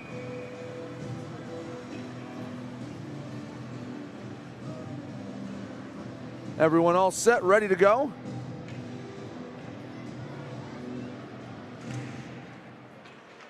Rockers win the draw in their own zone. Kuhn waits for the puck to slide to him. Back to Wynn. Finds the captain, Josh Colton. Rink wide pass. Cody Oakes into the offensive zone. Puts on the brakes. Bounces ahead, and Reggie Millette has it for Port Huron. Austin Federley returns to Millette. He skates into the offensive zone. Leaves Busel. Shot. Stopped by Mike Wynn. Never had a chance to get to Rico. Millette behind the net. Turns, fires, saved by Gonzalez. Did it go in? Federley put his hands up.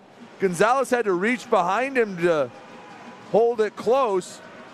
And are we going to get another look at this?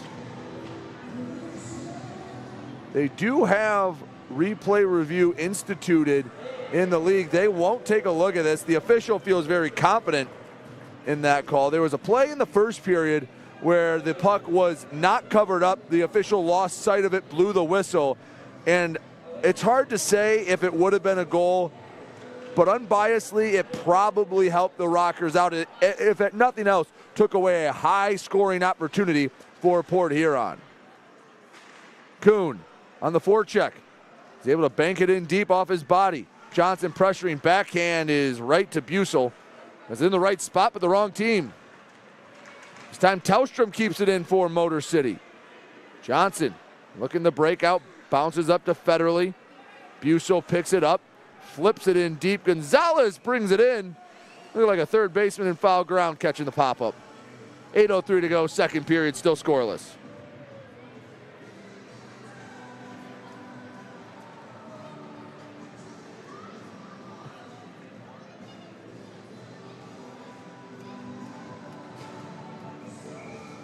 Draw comes to the right of Rico Gonzalez.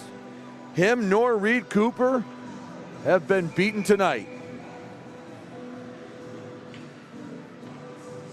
Between the two of them, they have notched 40 saves. 41 saves. 23 for Rico Gonzalez, 18 for Reed Cooper.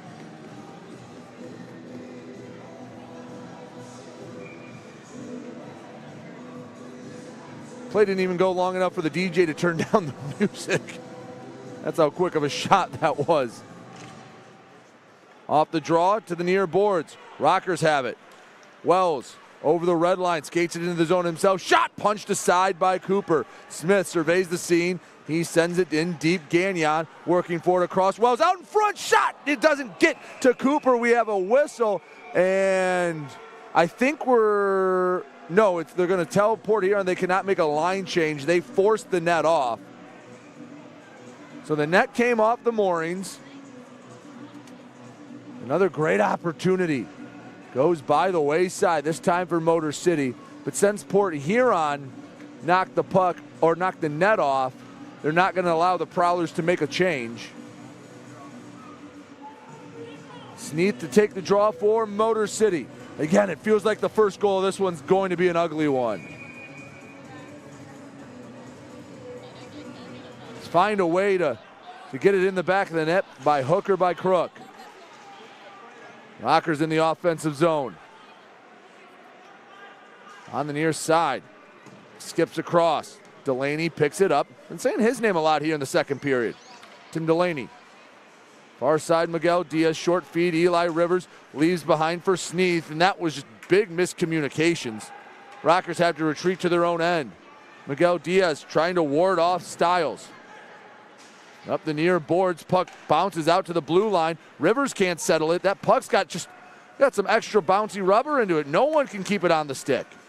Feels like it's a battle between the blue lines right now. Still scoreless. Both defenses playing strong. Baptiste shot on net, knocked away, didn't make it to Cooper. That was 67, Thelstrom, that got in the way of it. Rockers still with the puck. 6:47 to go, second period, still 0-0.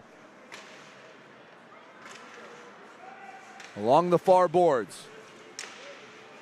Prowlers have it. Thelstrom walks up, shot saved by Gonzalez. No one kinged up to pressure Ludwig. And Gonzalez asked to make another strong save. Sneath can't control it. Thelstrom again got it done on both ends in the shift. Deasy skates around. Gagnon and Wells come out off the bench. Shot wide of the net. Hits hard off the stanchion. One of those purple sweaters picks it up. Feed up to Gagnon. Can't get the return feed to Wells. It's broken up. Smith, outstretched stick, trying to knock Deasy off of it, and we'll have another net knocked off. This time they're allowing the line change, and I think they're sending it out of the zone. I believe it was Smith that knocked it off, and his palms are skyward, asking how.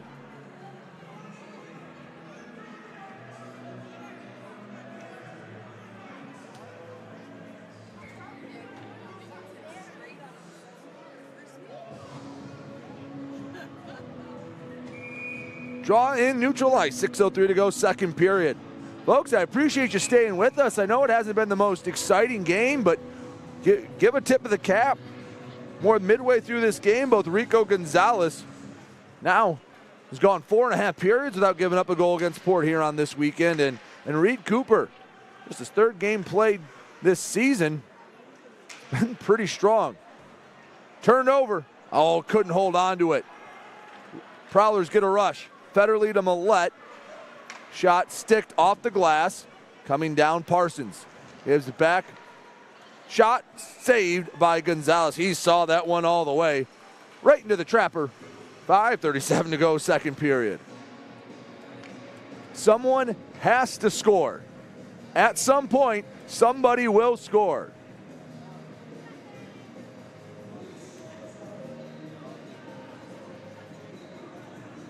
Rockers trying to win 5 of 6, get their first 6-point weekend of the season.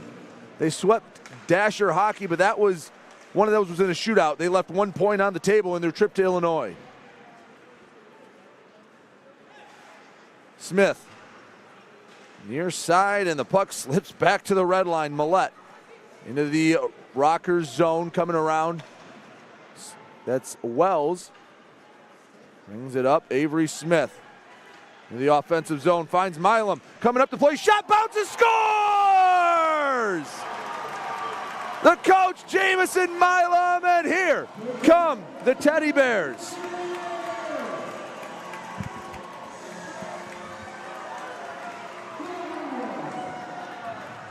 It took nearly 35 minutes, but finally, the shower of Teddy Bears fall.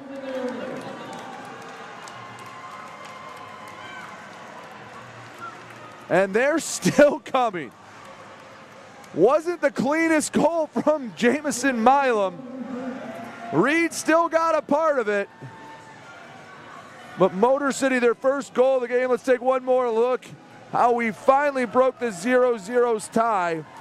The shot just caught the shoulder of Cooper. He got some of it, didn't get all of it.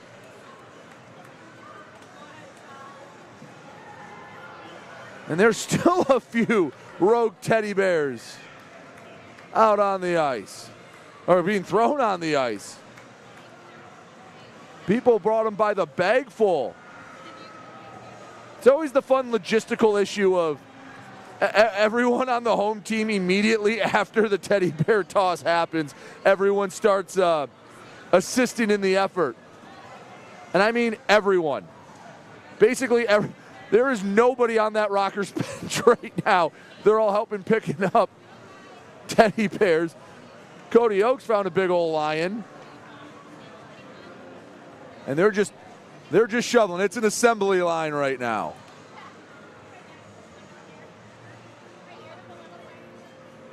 Just about everyone under the umbrella of the Motor City Rockers, excluding myself, is out there picking up Teddy Bears. They're going in by the garbage bag full over there. Be donated to Bear Hug Detroit. Their goal to get 2,000 by Christmas. I'm going to tell them they're getting a lot of that tonight.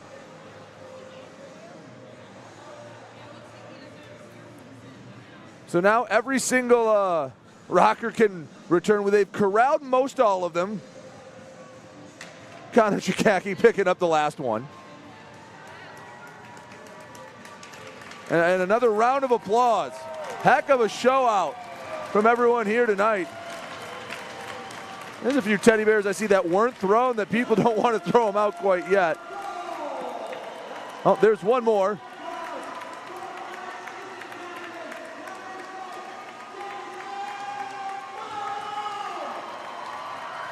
Now they're just getting them down the hallway. Then we're going to deal with this later.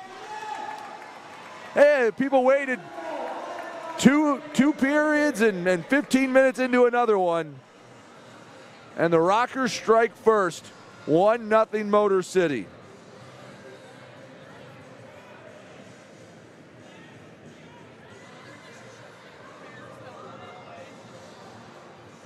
All right, we'll get back to hockey here in a minute. And the unfortunate part for all of you is the next whistle after the first 9 seconds will be another timeout.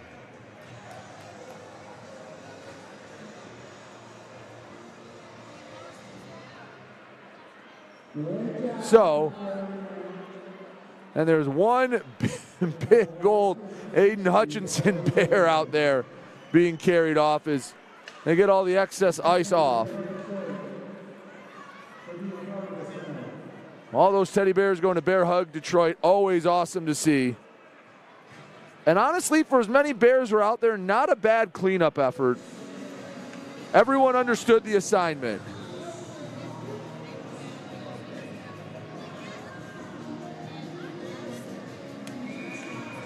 All right, the last few helpers coming off the ice. Officially that goal in the books at the 14:51 mark.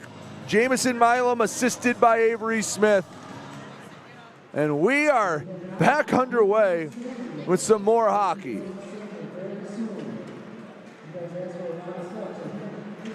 You know, I've done a few of these teddy bear toss games, and no one ever scores quickly in the teddy bear toss game.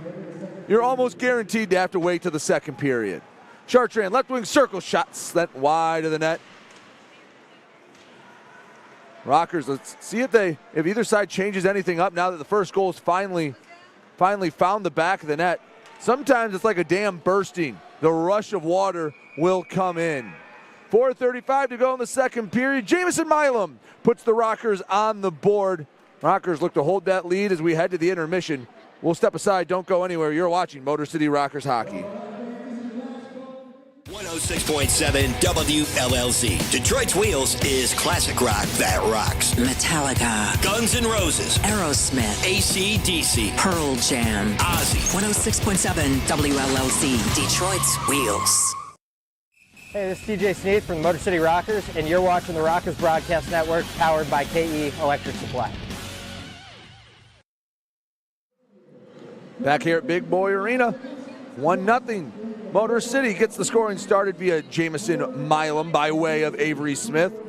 One last quick look around the Fed here in the second period. Carolina going to cruise to a 4-0 victory over Watertown. Danbury has opened up their lead over the Hockey Club Venom squad. Monroe has the lead down in Columbus. We saw the Moccasins early in this season, and they've had a nice year as an expansion team. They win this one. They move up to third in the Continental, the very competitive Continental division. Baton Rouge strikes first against Blue Ridge, and Binghamton and Dasher Hockey Club all tied up. Rockers win this one. It'll be their fifth in their last sixth. And it'll put them in a tie for fourth with Port Huron. And they'll stay within an arm's length, a weekend's length of Danbury, who they'll see once next week. They'll make a trip. They'll play both Binghamton and Danbury next week. It'll be Danbury, then to Binghamton. Off the draw, Rico Gonzalez freezes the puck.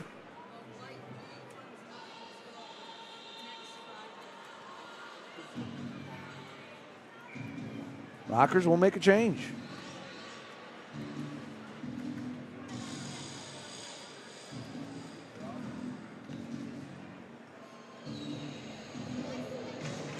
Off the draw, right to Rico, and guess what? He freezes it. Keep that music playing.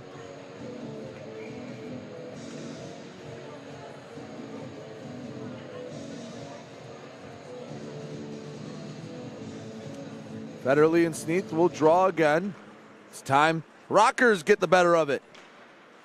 Bank pass up ahead. That's on net. That's about as long of a shot on goal as you can get. From behind your own end line to on net. I don't think that was the intended plan, but it gets the Rockers an offensive zone draw.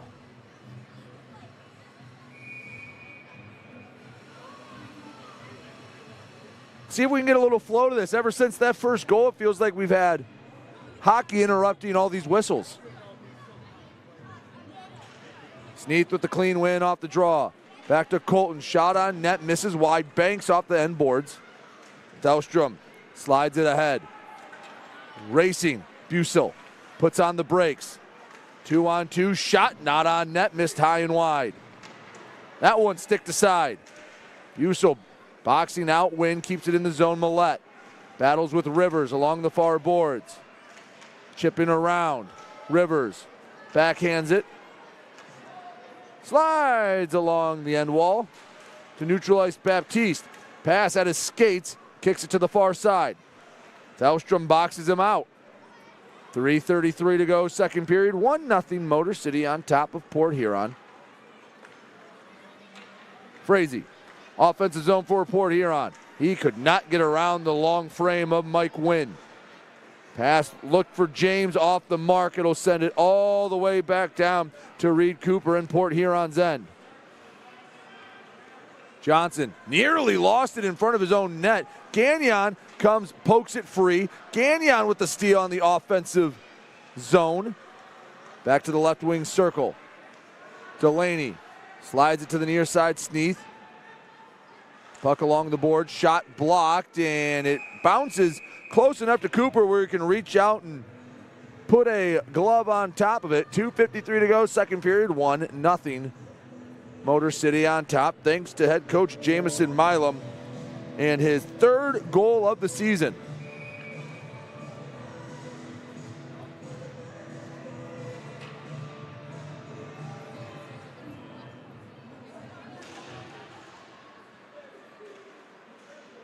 Off the draw.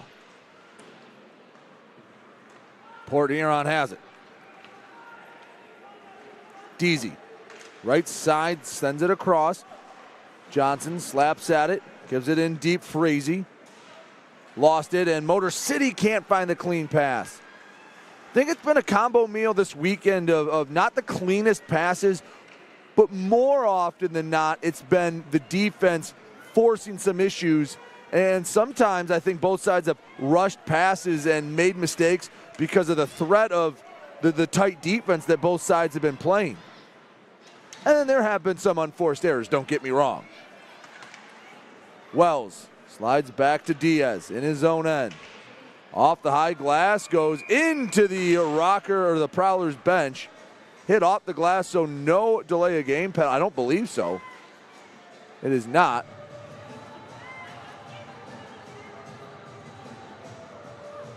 They got two pucks out there.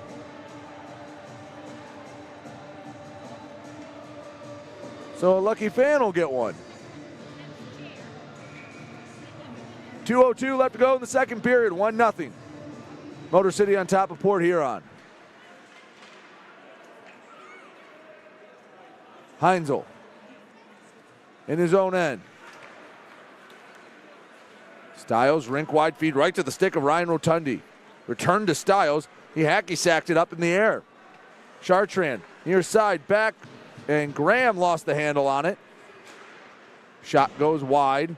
Stiles glides after it. Kuhn has it pinned along the boards. Graham comes and digs it out of the corner. It's kicked by Graham. Finally squirts out. Cody Oakes controls it, chips ahead. Picked up Tellstrom. 1-on-2. Trying to work around them. Right wing circle. He had nowhere to go. Rockers wanted a call. They're not getting it. Rockers have had just 2 power plays this weekend for about 2 minutes and 30 seconds total. They've 0 for 1 in both games. Baptiste over all 3 lines with speed. Forehand shot knocked away. Parsons. Final minute to go of the second period. In front of the Rockers zone, Baptiste threw the body around. Tellstrom absorbed it nicely. Millette a bit offside, did not touch it. Prowlers in their own end. 38 seconds to go until the second intermission. Up the right side, Bussel drops back Chartrand. Backhand attempt, banks off the end boards. Rockers pick it up. To the middle, Rivers. He returns TJ Sneath. Works around one man, Rivers. Gives it back, Sneath. Had it, lost it. Far side, chipped off the glass. 15 seconds to the horn. Rockers looking for one of those last-minute back-breaking goals. Pass was well off the mark. Rings around the boards into their own end. Prowlers control it. They won't get a rush. And after 40 minutes of play, Rico Gonzalez having the weekend of his life. It's 100 minutes of hockey without allowing a goal. And it's 1-0 Motor City as we head to the second intermission. Only goal in that period scored by Jamison Milum at the 14:51 mark. He let he had the Teddy Bears fly in onto the ice. Avery Smith gets the assist as both sides will go to the locker room. Again, a tight checking defensive game so far from both sides. 1-0, Motor City on top. Don't go anywhere. We'll step aside, come back with more. You're watching Motor City Rockers Hockey.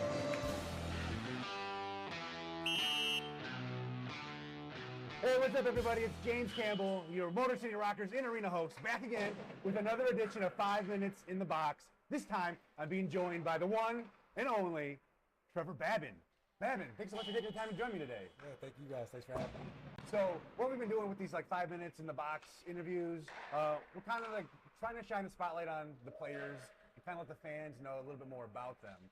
So, I know you've been you're like a fan favorite. I know when we posted on social media about your signing, nothing but positive feedback. Lots of people were excited about it. We got lots of awesome comments.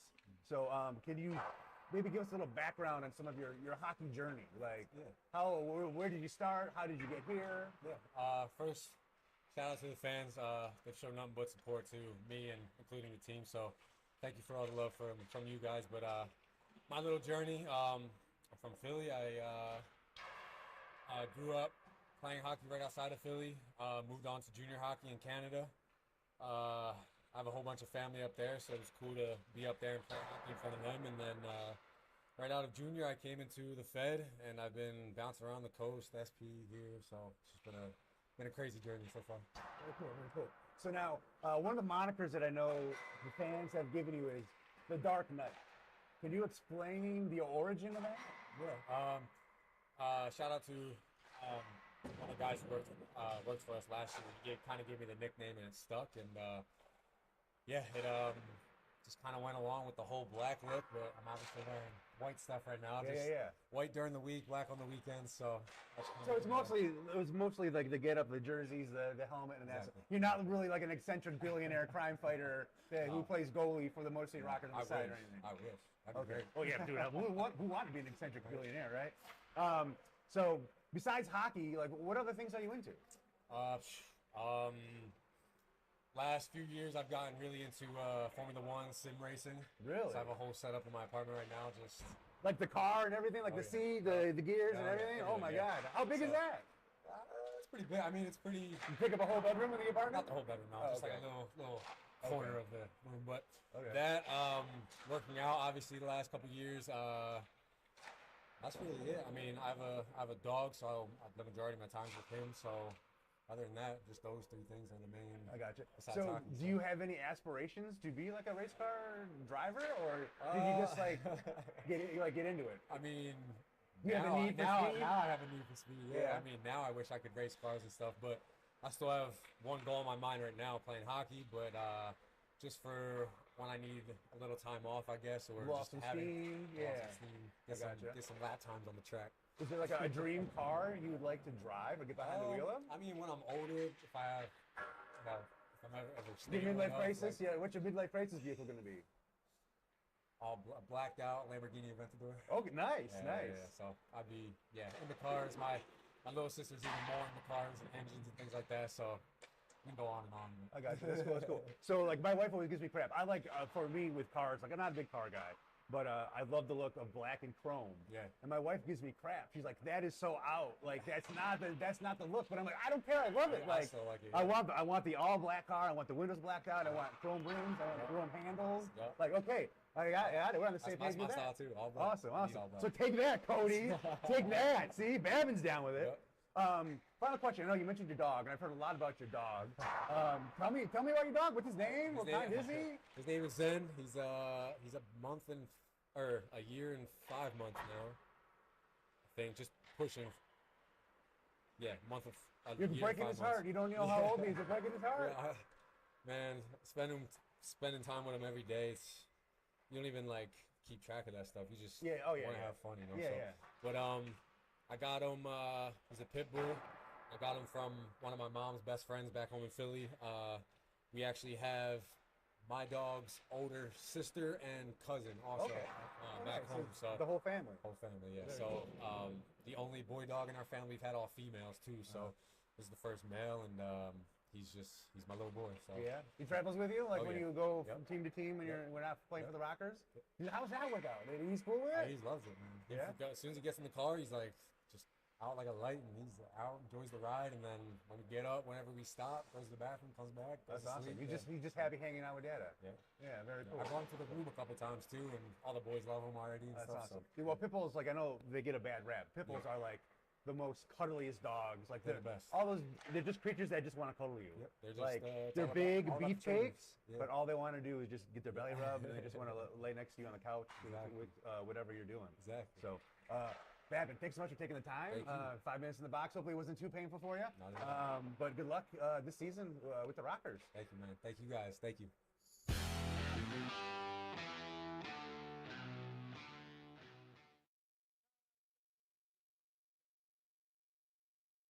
Hi, Avery Smith with Motor City Rockers.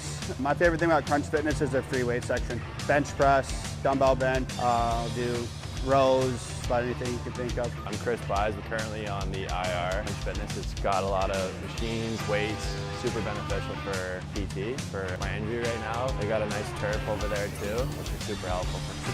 George's here. One thing I really like about Crunch Fitness is the tanning beds. Rain or snowstorm outside, I don't miss a day in the sun, so I'm always getting my nice bronze color.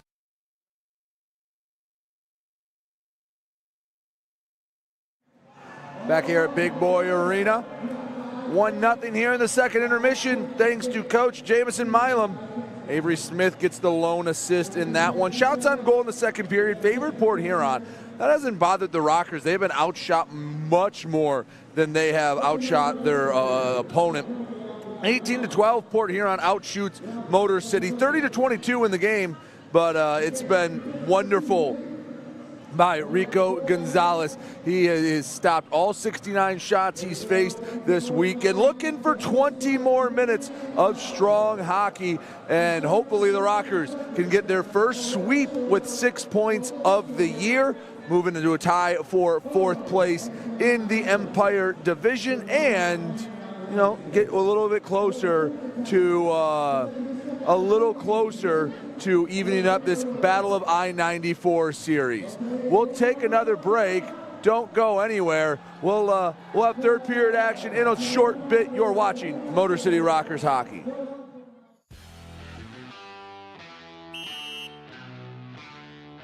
what's up, everybody? It's James Campbell, the Rockers in-arena host. I'm here for the first ever 5 minutes in the box, and I'm sitting with Sam Gagnon. Yes, exactly. That was perfect. Oh my God, I got it right. First try. First try, I got it right. My high school and college French professors and teachers will be so proud of me. So there, that's for you, Madam Blaine. That one's for you, Madam Blaine. So, Sam, I wanted to talk to you because we got the home opener coming up in just a couple days, and we are going up against your former teammates. Yeah. So, how does that feel? Do you have any animosity towards any of them, or do you think you might have a bit of an advantage being on the team for the last 2 seasons? Yeah, I mean, I got mixed emotions, to be honest. I'm really excited, obviously, to play hockey and kind of see some old friends. And ultimately, I do want to kind of prove them, hey, I could play hockey. I could do pretty well. And our new team, I really believe in this group, and I'm really excited to showcase our talents and show the fans we are a team to compete with. And definitely, we're trying to pump up the I-94 rivalry, so we're definitely looking forward to that. And it's going to be cool to be on the other side this year of that. You can be on the winning side of the Battle of the I-94. Yes. We are the Motor City Rockers, for those who do not know, are back-to-back I-94 champs. So now Sam can be on the winning team instead of the losing team. So Sam, this is your first season with the Rockers. Give the fans a little bit of a background. I know, I believe you grew up in Montreal, and tell us a little bit about your journey going from there to here. Yeah, for sure. So, like you said, I grew up in Montreal. I played there up until I was maybe 16, 17 years old, and then I went to play prep school hockey in Ontario at Ontario Hockey Academy, where I played against some great schools in the United States. It was a great way to get exposure to college, but also junior teams. And ultimately, I played in Texas and Toronto for the most part of my junior career, which was, you got two ends of North America there, but it was definitely a lot of fun. I made a lot of great friendships, and ultimately, I went to go to college in New England, where I went to Westfield State for 3 years, where I met my fiance, and as well as I went for my grad transfer year at Franklin Pierce, where I, for a short stint, was coaching for 1 year during COVID, which was a cool experience, and I got to learn the coaching side of the game, but also kind of refine my hockey skills in terms of thinking the game and being able to be a good leader on and off the ice. So I think that was something that was really instrumental to my growth. And then ultimately, a couple years went by, and my fiance moved to Michigan, and that's what kind of led me to Michigan, playing with Port Huron, and now ultimately with the Rockers. Well, good thing the fiance led you to such a hockey, a hockey state. Oh, for sure. Especially this area, hockey is in the blood of everybody. I'd say within the Metro Detroit area. So that worked out very well for you. I've been very grateful, especially being in the United States, being to Boston, Massachusetts. That's a lot of hockey. Everybody loves the Bruins, and then ultimately moving to Michigan and Detroit, obviously original six with Bruins as well. Just nice having that kind of hockey mentality, like you mentioned, and it's a great state for hockey, and it makes me feel at home, because at home, hockey's a religion, as you know, in Montreal. So just Canada in general, yes, I feel Canada, all the Canadians that I know, hockey. Poutine. That's the two things. Speaking of poutine, so now that you're here, are there any good poutine spots that you get to visit, or do you have to go back across the border? So I haven't checked too much in this area. I know when you get closer to Windsor, that border area, there might be some poutine places, but obviously I can only speak to Port Huron. They had some good spots. I know What the Fry was one that we would go to, but I am looking forward to finding some new spots around here. I haven't had the pleasure of finding some yet, but I'm definitely on the lookout. So if you have any recommendations, please. And for those of you who don't know what poutine is, give them a background. So, back home we like to call it a heart attack, because there's nothing nutritious about it, but it's French fries with cheese curds. The cheese curds are very, very important. They have to be squeaky. If they're squeaky, they'll be good. And then a very thick layer of gravy. It's like a brown gravy. Yes, exactly. And back home, there's a place called Saint-Hubert, and the gravy's so good you can almost drink it out of a cup because it's so good. So, wow, yeah, okay. yeah. I don't recommend it, but it's something I like. You've tried it. Yes. You've tried it. Yes. Yes. So we know you play hockey. I know from the golf outing you play a little bit of golf. So besides hockey and golf, what other interests do you have? I mean, I like to say I should be running. My fiance's a huge runner, so she definitely tries to get me out there and go for hikes and stuff like that. But obviously, I love playing video games like most of the guys here. But I have been doing a lot of reading of late, which is kind of funny. If you asked me 5 years ago if I read books, I would said you're crazy. But yeah, I definitely try to do some stuff to kind of open my horizons off the ice. I'm trying to learn the guitar. I have to get a guitar, but my brother's plays a guitar, and that's something I want to do. And sometimes I have spurts of I want to learn Italian. I want to do this. So I'm always somebody that's trying to do something new. Very cool. Well, Sam, I appreciate you taking the time to join us for the first ever 5 minutes in the box with me. And good luck for the rest of the season. And we'll talk to you later. Thanks so much. Appreciate it.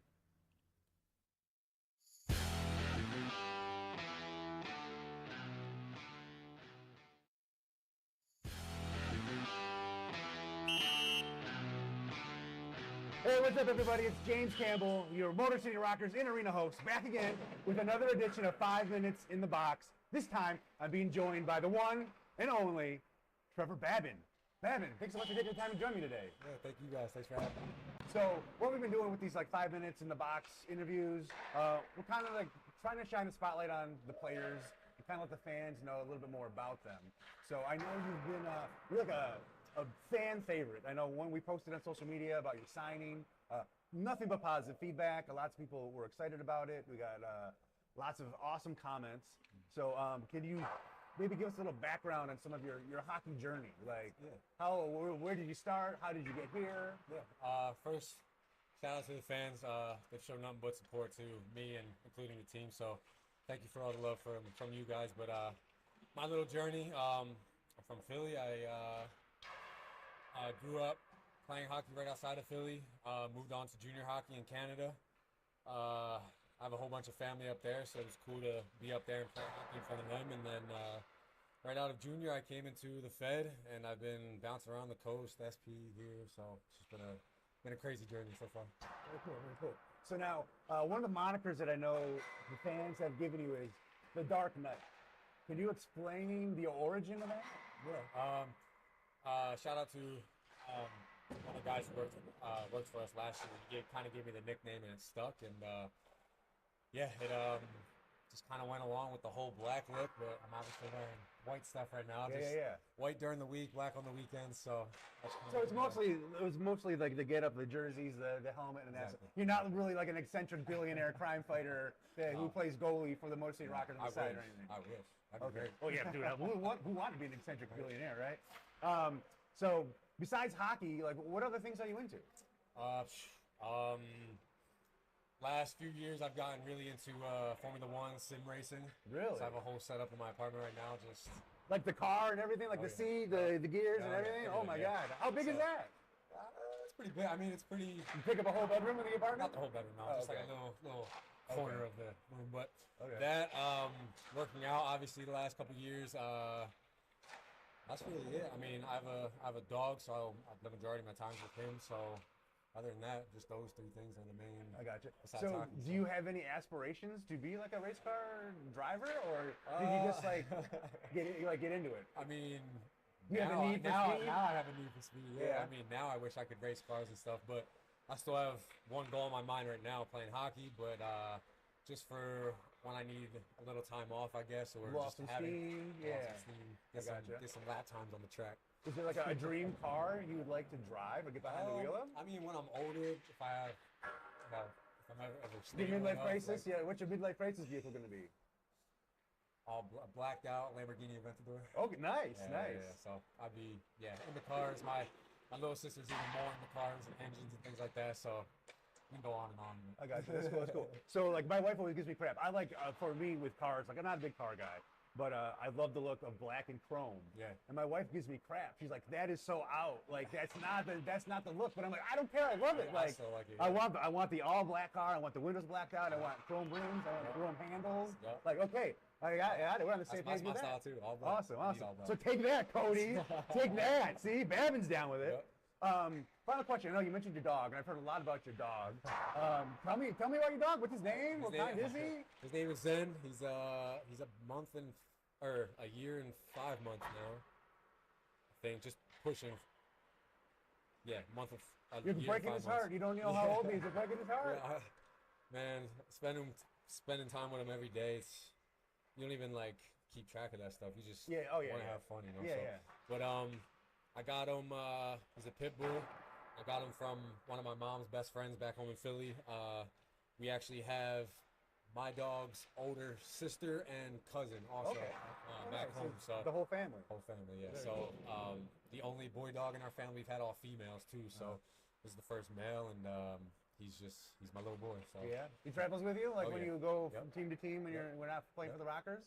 How's that work out? He's cool with it. He loves it, man. As soon as he gets in the car, he's like just out like a light, and he's out, enjoys the ride, and then when we get up, whenever we stop, goes to the bathroom, comes back. That's awesome. He's just happy hanging out with Dada. Yeah, very cool. I've gone to the room a couple times too, and all the boys love him already. And That's stuff, awesome. So. Well, pit bulls, like I know they get a bad rap. Pit bulls are like the most cuddliest dogs. Like they're the best. They're just creatures that just want to cuddle you. Yep. They're just like they're big beefcakes, but all they want to do is just get their belly rubbed, and they just want to lay next to you on the couch with whatever you're doing. Exactly. So. Babin, thanks so much for taking the time. 5 minutes in the box. Hopefully it wasn't too painful for you. But good luck this season with the Rockers. Thank you, man. Thank you, guys. Thank you.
Back here at Big Boy Arena, getting ready to start the third period. 1-0 Motor City on top of Port Huron. The Rockers looking to win their fifth out of their last 6. Sweep Port Huron. Bring the Battle of I-94 at 3-2 and still be in favor of Port Huron. But the Rockers, you've seen the improvement throughout the season for Motor City. Take a look here at the period summary. Again, not much to look back on. Jamison Milum had the lone goal of the period. Rockers outshot by Port Huron 18-12 in that second period. Again, not a lot of action. The one goal wasn't the cleanest. Reed Cooper had a piece of it, didn't get all of it, but it was enough to finally light the lamp. And the way this game has gone, there is a chance that is the difference maker in this game. Well, now we are ready to go. Port Huron left to right, Motor City right to left. Rockers in their specialty ugly sweater uniforms. If you would like to purchase one of these, go to Dash Auctions after the game so you have the opportunity to own a piece of Rockers memorabilia. Some of the better specialty jerseys you'll see. We'll say of the two I've seen this weekend, I very much prefer these. They work the purple and black in pretty darn well for an ugly Christmas sweater. Okay, I think we are ready to go. Everyone getting the go-ahead. 20 minutes up on the clock.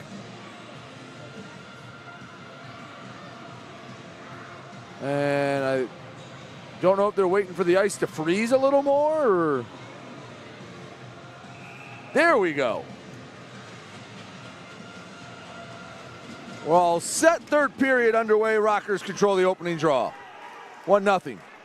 Rockers looking for the sweep. Kuhn chipped it in. Parsons the only one there. He'll be aided by the stick of Cooper. Parsons blew a tire. Pressure came from Tellstrom. Far corner, Tellstrom digs it out. Pass out between the hash marks. Backhand swallowed up by Cooper. Kuhn and Parsons having a shoving match. See if they take anyone or if they'll keep them all out on the ice. They will take, I believe, both of them. Adam Kuhn will skate over to the box. Brian Parsons will join him. 4-on-4 hockey. So another couple of penalties, but no power play. Second time we've had that tonight. Well, 4-on-4 hockey, a little more wide open action. Another opportunity for a goal. The first time we've gone to 4-on-4. When it was a power play for Port Huron back in the first period, I swear they went 4-on-3, and then both sides realized it was 5-on-4 and sent someone over the boards. Prowlers control it in their own end. A little more open ice. Puck slides all the way to the red line, collected by Tellstrom of Motor City. Back to Win. One-touch pass finds Colton. The Rocker captain in his own end, back skates back to Win. Settles it down. Chartrand on the forecheck, pressuring Win, spins back around. Takes his time. More than 20 seconds has elapsed here in the 4-on-4. Back to Colton. Returns to Win. Finally, between the blue lines, quickly into the offensive zone. Oakes works around a defender. Heinzel broke it up off the glass. And here comes Deasy. Deasy around Colton, shot. Paddled aside by Motor City. That was Rico Gonzalez again. He has been fantastic. DC. Cross ice pass broken up. Touched by Baptiste. Prowlers would have been off. Through 2 periods, did not have a single offsides call. Racing into the offensive zone. Shot goes wide. I think it hit partially the blocker of Cooper. 43 seconds left to go till Kuhn and Parsons come out of the penalty box. We return to 5-on-5 hockey. Nick Miguel Diaz into the offensive zone. Left wing circle, drops back. Sneath, top of the circles, and it was volleyed up by Millette. Just couldn't keep it go in the direction he wanted it to. 23 seconds to both sides come out of the box. Johnson in his own end. Back to Thelstrom. Returns to Johnson. In neutral ice, neither side controlling it. 8 seconds, so we're back to 5-on-5 hockey. Johnson couldn't control it. Austin Federley could, only for the moment. He's knocked off the puck. Kuhn, Parsons come out of the box. And we're back to 5-on-5 hockey. Up the right side, Adam Kuhn to Diaz. Between the circles, puck's loose, and Millette slides near side for Port Huron. Federley sends it all the way down the ice. Prowlers want to finish the change. Gonzalez handles the puck. Rink-wide pass was bobbled by Oakes. Poked into the zone. Matt Graham on sides. Bussel. Left side knocked away. Out in front of the net, and it slides to the corner. We have a whistle, and do we have a penalty? I believe we do. Is it too many men on the ice for Port Huron? Matt Graham having words with Tristan Wells. Bussel comes into play, peacekeeper.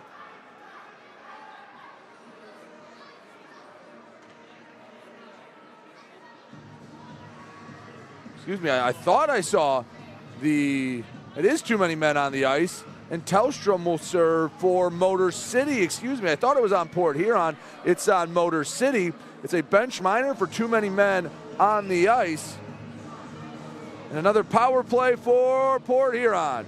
Graham, Bussel, Johnson, Sim, and Federley, the 5 Prowlers tasked with tying the game up. Rotundi, Kuhn, Smith, and Milum. 4 Rockers out there to try to get these 2 minutes off the board as quickly as you can get 2 minutes to go away. Graham controls it off the draw for Port Huron. Behind the net on the backhand feed to Sim, never found the stick. Fired down the length of the ice, missed just wide. 15 seconds into the bench minor, Tellstrom serving. Federley leaves it back for Bussel, over to Johnson, returns Bussel into the offensive zone. Shot off the shoulder of Rico. Gonzalez still standing tall. Back on the right side, back to the point. Federley finds Johnson, takes his time. Right side, Johnson on the backhand, sends over Federley. Left wing circle, up top Bussel, slap shot, saved by Gonzalez. The Great Wall of Gonzalez stands tall once again. 16:08 to go in the third period. Still 1-0 Motor City.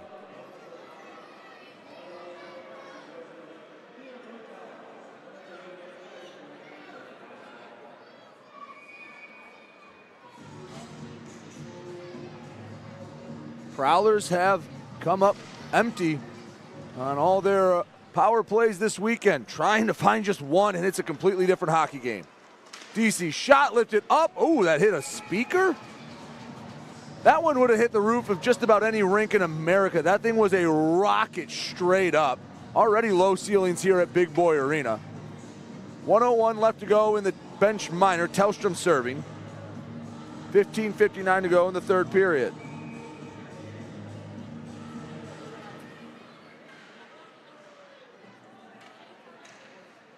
Far side.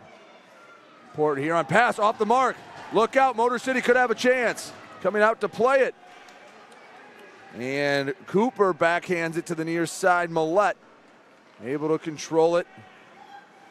Cooper played that well, calmly. Didn't panic. Behind the net, Chartrand aids the puck as it goes to the corner. Back out to the point. Millette backhands across. Lockhart on the near wall. To the near corner. Deasy to Chartrand. Colton comes to pressure. Bank pass. 15 seconds till Tellstrom's out of the box. Shot. Patted aside. You heard that save echo throughout the arena. 5 seconds left to go in the power play. Pass across. DC couldn't handle it. It's chipped out of the zone. Here comes Tellstrom. And a round of applause from the Rocker faithful. 5 minutes into the third period, we're back to 5-on-5 hockey. 1-0. Jamison Milum's goal in the second period, the lone one here in this one.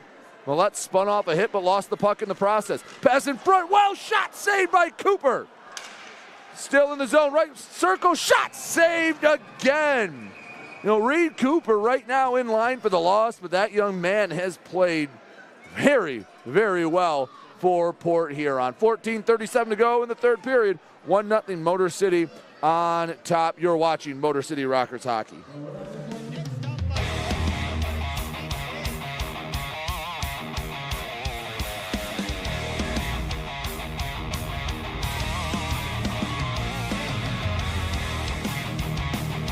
Picked up in front, shot, scores!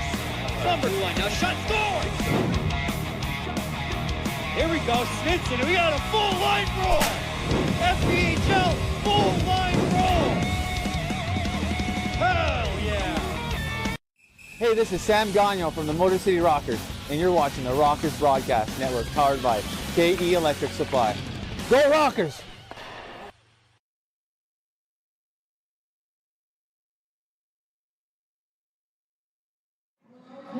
$14:37 to go, third period. Rockers lead it 1-0. Take a quick look at the shots on goal stats all season long, brought to you by PSN Technology. Port Huron out shooting Motor City 34-26.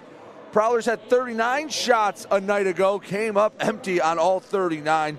Looking for their first goal tonight. Quickly around the Fed. Carolina up 4-0. They win 4-0, over Watertown. Danbury leads the Benham Hockey Club 5-2. Columbus on top of Monroe 4-3. That's in the third. Baton Rouge up 1-0, and it's 2-1. Dasher Hockey over Binghamton out in Illinois. Rockers lead this one 1-0. Avery Smith shot, bounces wide. Gagnon just realized it was near him, tried to center. James the first one to pick it up from Port Huron. He's knocked to the ice, the big body of Avery Smith throwing the body around, and James has to come off the ice. His helmet came off. So a quick change for Port Huron doesn't cost him.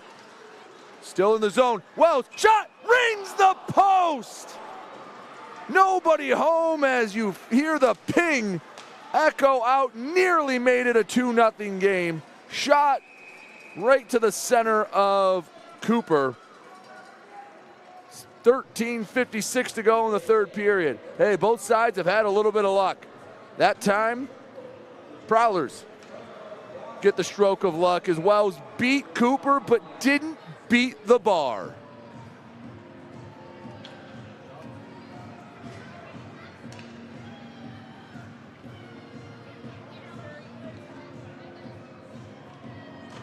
Draw on the right wing circle. Prowlers control it cleanly. Johnson slides up ahead. Kenny Stiles couldn't get to it at the Prowler blue line. It's chipped ahead, sent in deep. Rolls behind Gonzalez. Sneath races over. Chartrand puts it wide of the net. Back behind Delaney. Banks it. Chartrand out in front. Graham shoots. Scores! It took 106 minutes and 32 seconds of hockey, but Matt Graham, the first Prowler to score this weekend, and we're all tied at 1.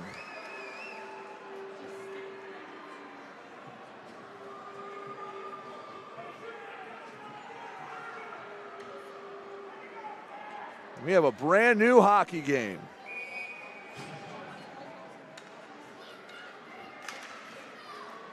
One game. Matt Graham, Jamison Milum. 2 coaches, 2 goal scorers. And now the tone has shifted here at Big Boy Arena. Milum in the far corner. Slides ahead. Tellstrom gets it to Cody Oakes. Rink wide feed. It had a lot of steam behind it. Kuhn would have been offside. Had to touch back up. Johnson in his own end. Nearly ran into his own teammate. 12:54 to go, third period. Matt Graham has tied this game up. Millette sends in deep. Rotundi has it behind his own net.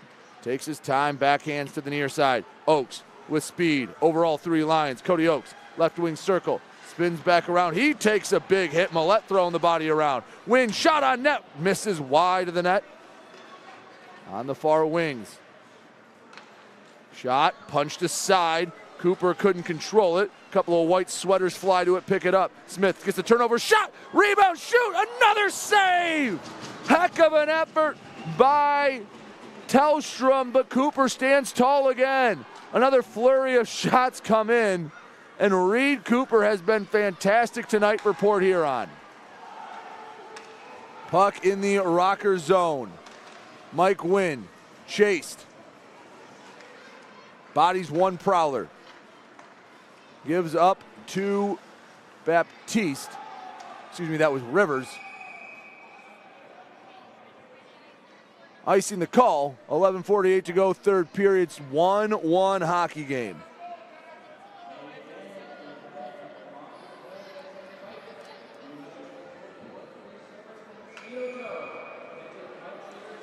Draw will come to the right of Reed Cooper. Man, how the game of inches. If the Wells shot hits the bar and goes in, it's 2-0, and that's a big deflator for Port Huron. Instead of hit the post one out, Prowlers took advantage of it. Matt Graham buried it. That's his third of the year. He has 19 points on the season. Prowlers bring it in the zone. Shot. Gonzalez knocked it down, was able to cover it back up. Prowlers with a little bit of renewed spirit.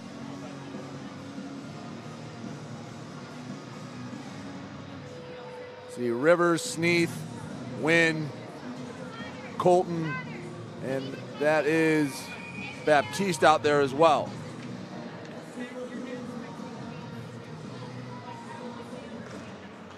Prowlers win the offensive zone draw. A shot lifted way up into the netting. We'll do it again. Had a few of those where the DJ doesn't even stop the music.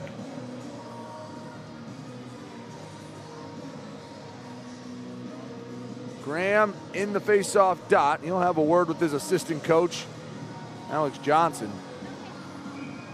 Sneath to duel against Graham. Moves back. Sends it way down the ice. Baptiste can't win the race. Prowler's on top of that. Ludwig Thelstrom was not going to be caught off guard.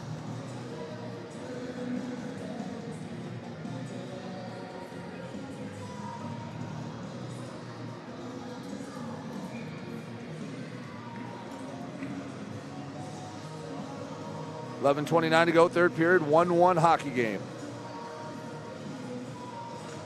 Sneath sent that draw to the boards, trying to work around, no call. Baptiste was obstructed, but not enough to warrant a penalty call.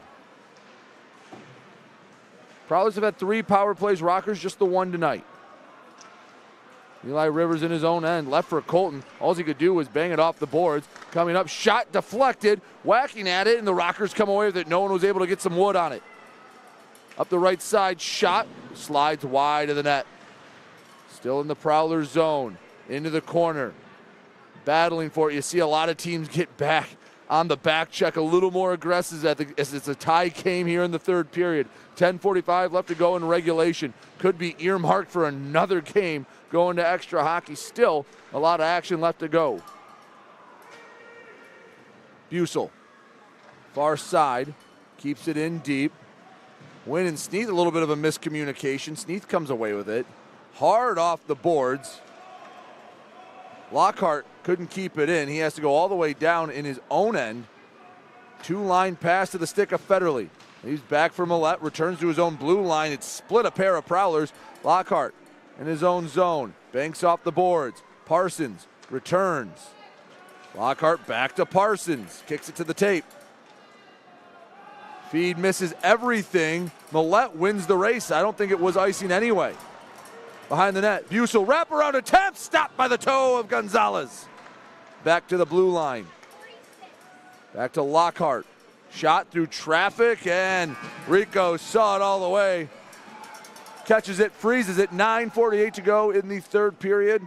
Motor City now tied after the Matt Graham goal. Don't go anywhere. We'll have more Rockers hockey action when we come back. You're watching Motor City Rockers hockey. Avery Smith with Motor City Rockers. My favorite thing about Crunch Fitness is their free weight section. Bench press, dumbbell bench, I'll do rows, about anything you can think of. I'm Chris Buys. We're currently on the IR. Crunch Fitness, it's got a lot of machines, weights, super beneficial for PT, for my injury right now. They got a nice turf over there too, which is super helpful. George's here. One thing I really like about Crunch Fitness is the tanning beds. Rain or snowstorm outside, I don't miss a day in the sun, so I'm always painting my nice bronze color. Halfway through this second period, and the Matt Graham goal at 6:32 by way of Dan Chartrand made it 1-1. By the way, real quick, want to give a extra assist on that first Rockers goal. Tristan Wells picks up the assist, only his third of the year. So Wells picks up the assist, went back and looked at it. It's been a very tightly played game. Third period shot slightly in favor of Motor City, 9-8 favoring the Rockers. Three-period total still in favor of Port Huron, 38-31, Port Huron.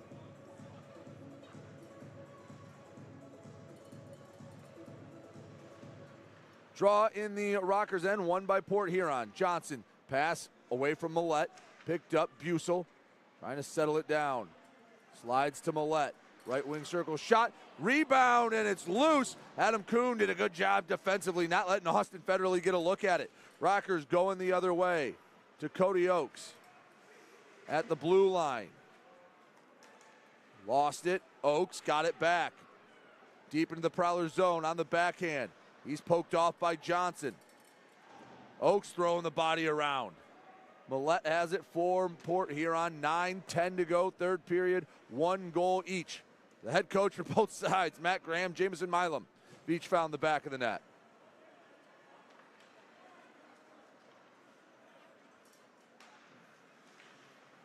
At the red line, turned over, Avery Smith into the offensive zone. Puts the stop on, rink-wide pass, found the tape, and Gagnon goes down. He's trying to locate the puck, realizes Port Huron has it. Fraser over the blue line. Joel puts the brakes on, turns around, pressured by Smith, keeps it in deep. The outstretched stick of DZ couldn't get there. 8:30 to go, third period. 1-1 hockey game. Everyone waiting with bated breath for that next goal. Bodies hitting the boards a little more often than they had been the first 50 minutes of this game. In deep, Gagnon chases after Ludwig Thelstrom to the near side. Deasy gives back. Thelstrom behind his own net. Prowlers very cautious with how they work this breakout. Very patient. Get it into the offensive zone. Don't do much with it. Rotundi keeps that puck going along the near boards. Slides to the far side, and it's Carson Baptiste. A pair of goals a night ago. Wouldn't be a great time for goal number 1 of the night for him. Give the Rockers the lead. The Rockers have not had a 6-point weekend yet this year. And what I mean by that, if you're new to the Fed, unlike the NHL, you get 3 points for a regulation win, 2 for an overtime win, and 1 just for going to overtime. Puck goes out of play. Draw will be in the Rockers' end. The Rockers have won 2 games in a weekend. They beat Dasher Hockey both times out there, but one was in a shootout. So they only got 5 of the 6 points. A regulation win would put them tied at 4th in the Empire Division with Port Huron. Top 4 make the playoffs. Still 40-some-odd games to go. But still, you like to see yourself climbing out of the hole. Big slap shot, easily saved by Rico Gonzalez. Brett Lockhart let one unload.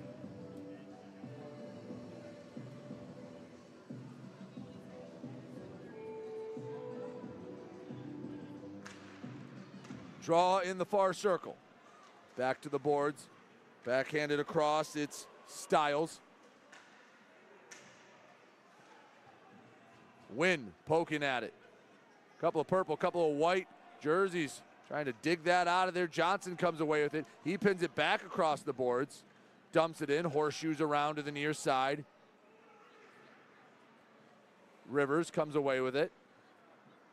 Been fairly quiet on the offensive end. Talked about him more in his own zone than in the offensive end, but that's true for most players here tonight.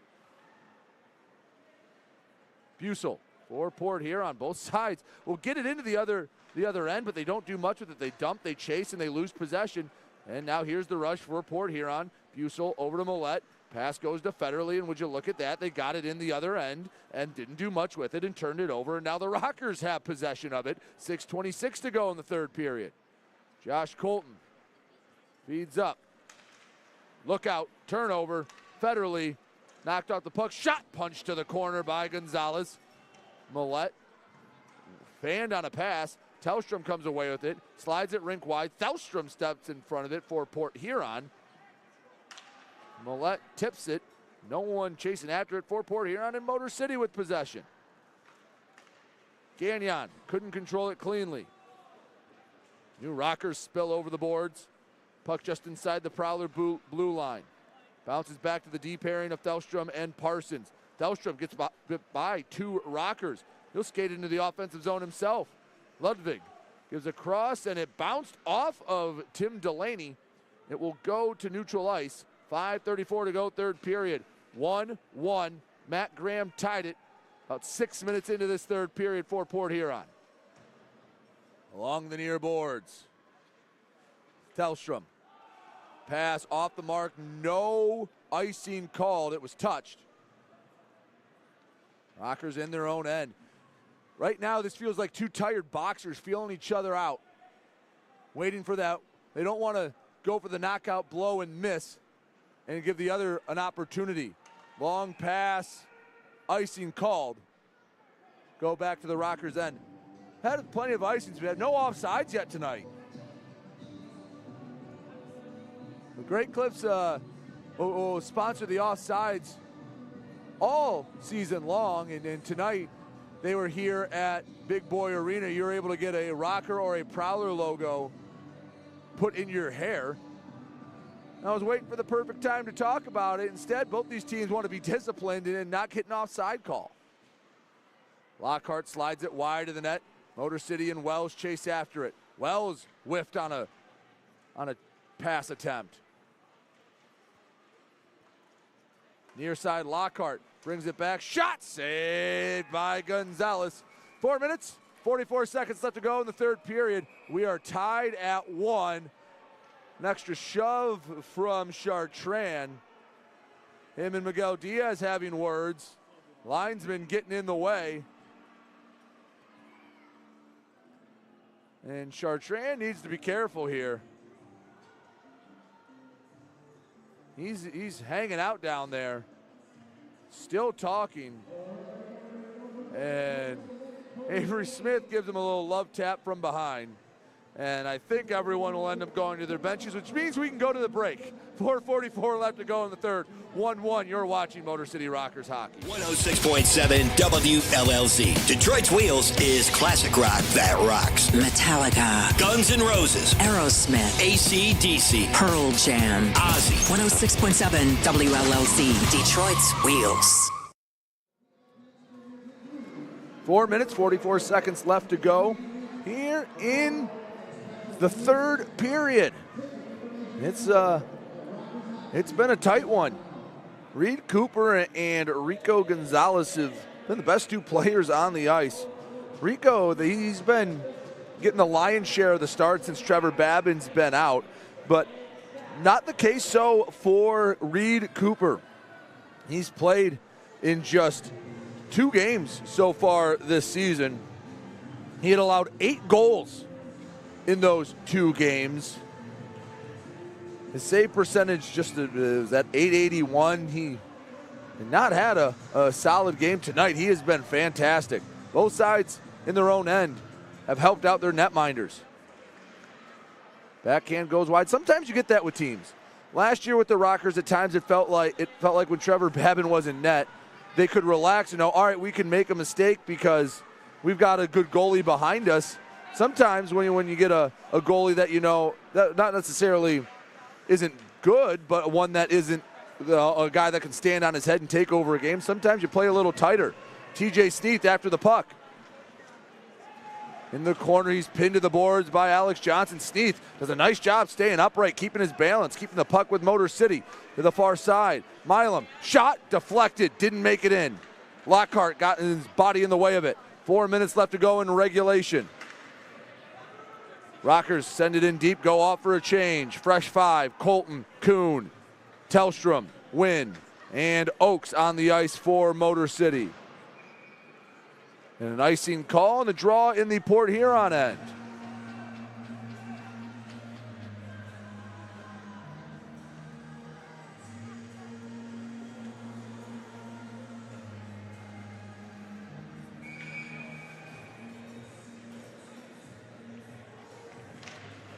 Clean win, shot from Colton. Oh no, the stick snapped. A little bit of bad luck. It's 5-on-4.5 right now, and Gonzalez snatches that one wisely, covers it up, allows Colton to go get another twig. 3:38 left to go, third period, 1-1 hockey game.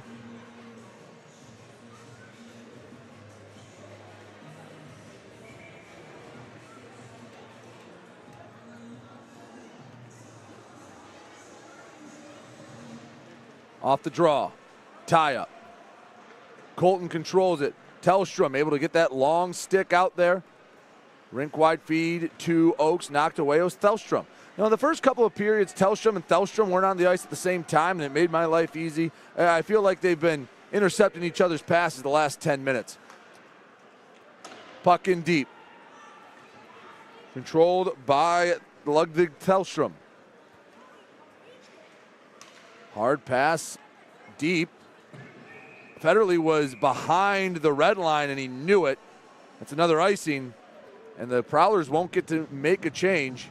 Federley was hoping he got away with it. He was pretty clearly on the wrong side of center ice. 3:05 to go, third period, looking for the potential game-winning goal. Smith gets the clean win. Quick shot goes wide of the net. Hit off the end boards. Millette got it to the blue line. Bussel picked it up. Shot from a tough angle. Colton forced him into that shot. Colton sent it between the blue lines. Millette back to Tellstrom. Rink wide feed. Parson corrals it over to Millette. Over the red line, now the blue. Millette whiffs on a shot, strike one. Bent ahead, Avery Smith. Can't bring it in cleanly. 2:30 to go in the third period. One mistake could be the difference in 3 points for either side tonight. Millette pinned to the boards by Colton. He's knocked down. Back to the point. Johnson shot, knocked up in the air. Gagnon had it. Now Smith ahead to Wells. He's pushed off the puck by Sim.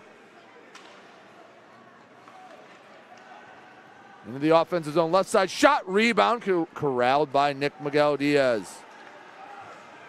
The D-man takes it over the red line himself. He eventually had it knocked away. It was 1-on-4. That was a losing proposition. He was waiting for the rest of his team to spill over the bench and come out.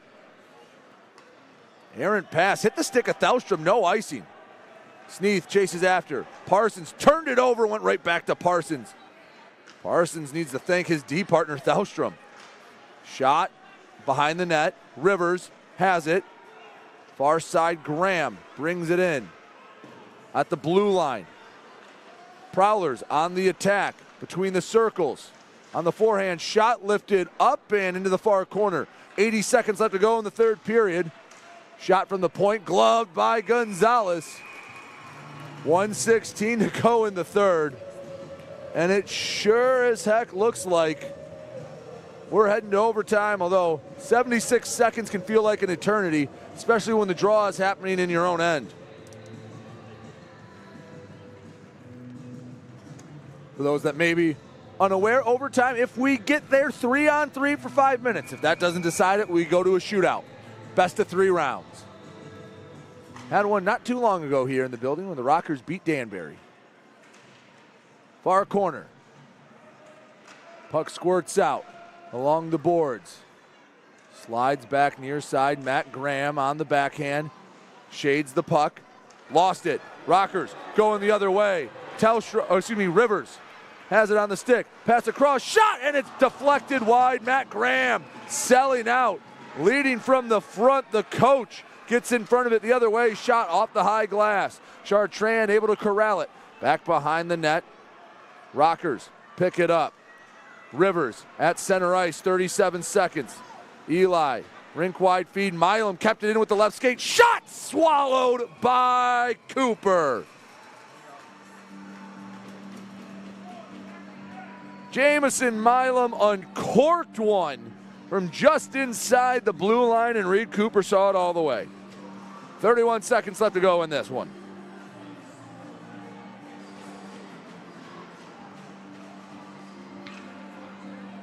Draw to the left of Reed Cooper.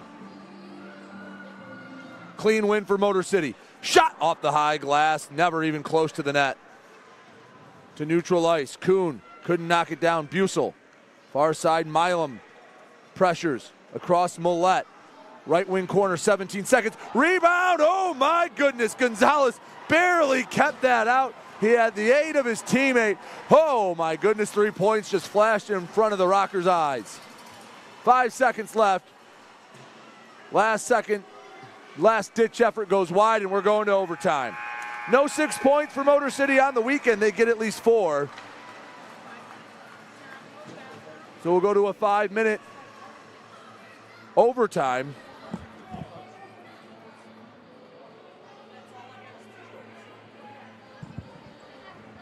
So we head to overtime. Two teams very familiar with each other. We'll go to 3-on-3. First time this season these two squads have gone to the extra frame. So again, if this is your first time watching, well, thank you for having us as a part of your Saturday night. 1-1 hockey game. It was Jamison Milum in the second period.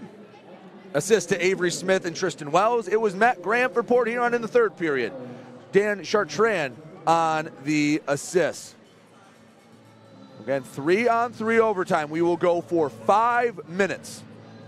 If that doesn't decide it, we go to a shootout. Rockers this season in the shootout are 3-0. Rockers have gone to 3 overtime games. They have not decided it in that 5-minute span. A 3-on-3 is a little different, a lot more wide open, and it's a little bit of a bigger flow. Let's take a quick look at that third period summary. Matt Graham had the only goal for Port Huron. Port Huron with a late flurry of shots, out shooting Motor City 16-10 in that third frame. So we head to overtime for an extra point on the line. Whoever scores, whoever decides it will get that second point. Rockers can still win 5 of their last 6 and keep the momentum going as they go on an East Coast trip to Danbury and Binghamton.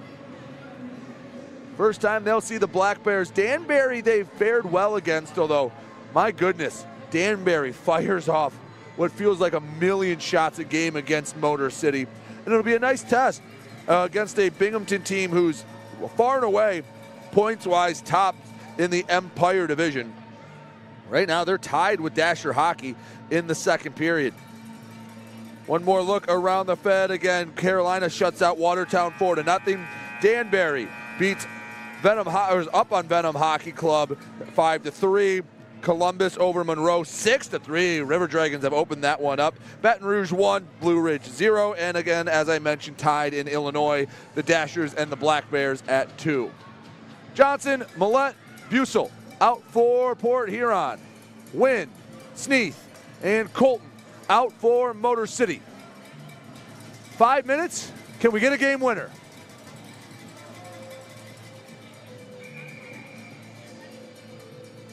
Wynn and Millette a little eager. They encroached a little too much on that face-off dot. We are underway in overtime, and the crucial opening draw controlled by Port Huron. Johnson to Millette. Along the near side, over to Johnson. Pass a bit off the mark, sends in deep. Overtime, a curious subject. If you get too aggressive, you miss on an opportunity. Millette back to Johnson. Saved. Rebound corralled by Gonzalez. Johnson can't believe it. He thought he had won the game. He loved the feed, just couldn't do much with it. Graham, Federley, Lockhart out for Port Huron. You have Oaks, you have Tellstrom, and you have Miguel Diaz out for Motor City.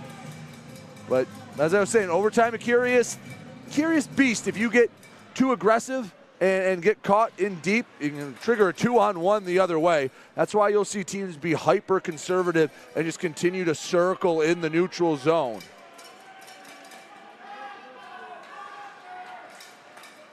Lockhart, he skates it into the zone. On the stick, Tellstrom pokes it away. Tellstrom, lead pass. Miguel Diaz, Prowlers able to recover, no odd man rush. No offside. Cody Oaks in close, had it poked away, couldn't get through the teeth of that Prowler defense. Graham pins Oaks to the boards. Oaks able to get to the puck, kicks it over for Nick Miguel Diaz. Graham pressures back to neutral ice. We'll get two new Rockers on the ice. Baptiste along the far boards. Him and Rivers. Rivers was the hero a couple weekends ago against Danbury. Behind the net, Port Huron. 3:35 to go in the overtime period. 1-1 hockey game. Bussel near side slap shot. Nope. Bussel brings it back. Back up. Johnson at the point. Millette. Those two nearly connected for the game winner about a minute ago. Bussel taking his time, and he'll come back between the blue lines. Bussel will bring it all the way back. The Boo Birds out in Motor City. They want to see action. They're trying to set up the breakout. 3 minutes to go in overtime. Baptiste pressuring. Pass off the mark to Millette. He corrals it off the bounce. Near side. Millette chases after it. Rivers chips it ahead. Millette lost the stick.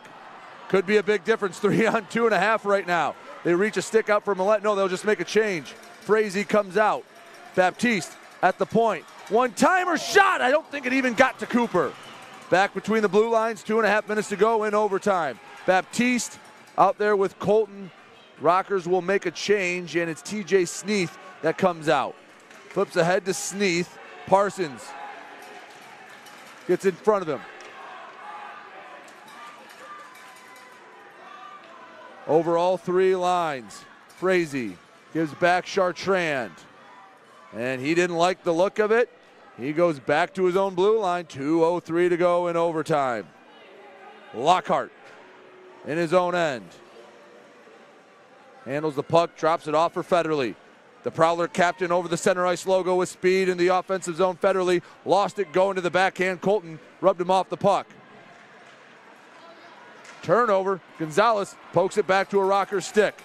Flips ahead. Josh Colton. 100 seconds left in overtime. Colton back across. Broken up. Colton gets it back. Shot gets blocked by Lockhart. Back to the near corner. Fraser settles it for Port Huron. 1:25 left to go in overtime. Lockhart again taking his sweet time. Boo Birds out once again. They didn't pay to see guys standing around. They paid to see up and down action. Millette stops, gives back. Johnson over the blue line. Left wing circle shot. Misses everything off the boards. Millette keeps it in the zone. Final minute of overtime. Millette goes back into the neutral zone. Johnson back to Millette. It's been a long shift for both sides. Johnson on the forehand shot. Misses wide. Rings all the way out. Bussel will race over for it. 45 seconds left to go till we go to a shootout.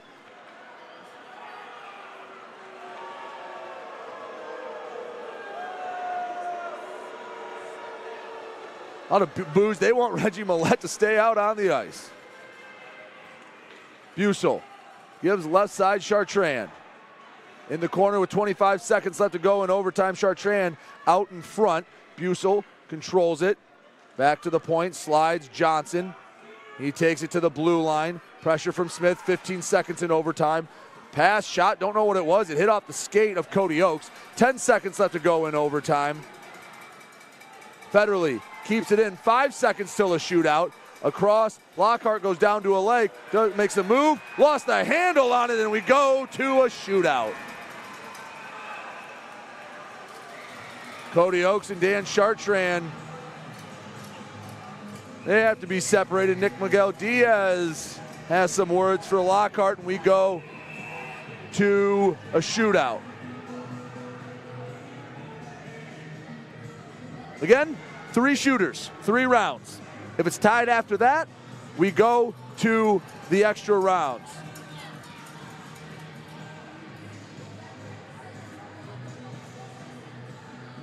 Prowlers will shoot first. Let's see who Matt Graham sends over the boards.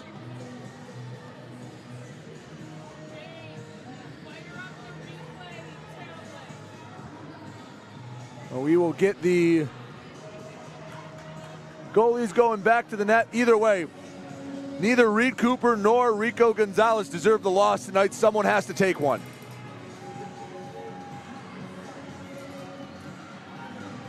These two teams have been about as even as you can be.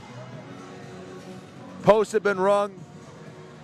Pucks have sat in the crease. Only one has beat both Rico Gonzalez and Reed Cooper. Final shot totals, just one aside in overtime. Pretty boring overtime if we're being honest. Uneventful to say the least. Port Huron has 47 total shots in the game. Motor City with 33.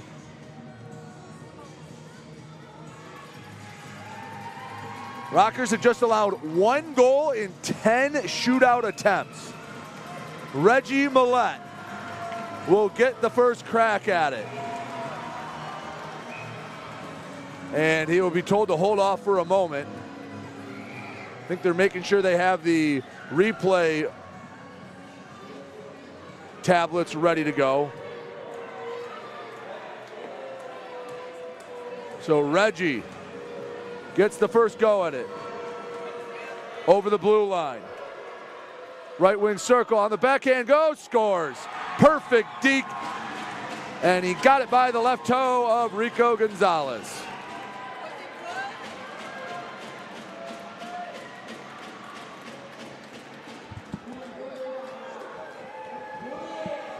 And here comes Carson Baptiste to try and answer. Keep it even. Baptiste on the forehand makes the move, stopped by Cooper. So now the Prowlers can really put the pressure on Motor City. Austin Federle can force a score or go home situation if he nets this one.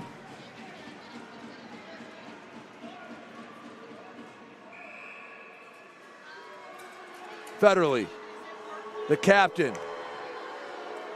Rain of booze come down. Federle nonchalantly into the zone. Right wing circle.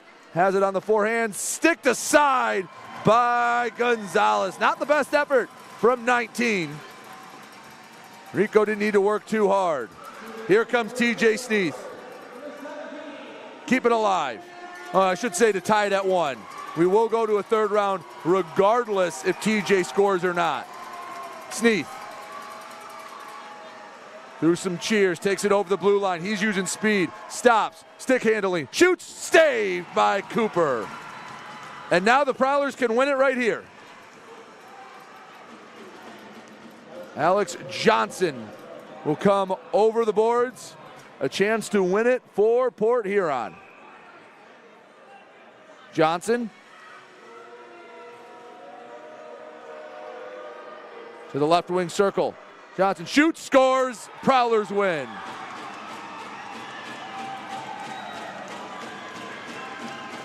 It took a shootout, but Matt Graham's third period goal ended up being the game tying goal, and Alex Johnson goes bar and in.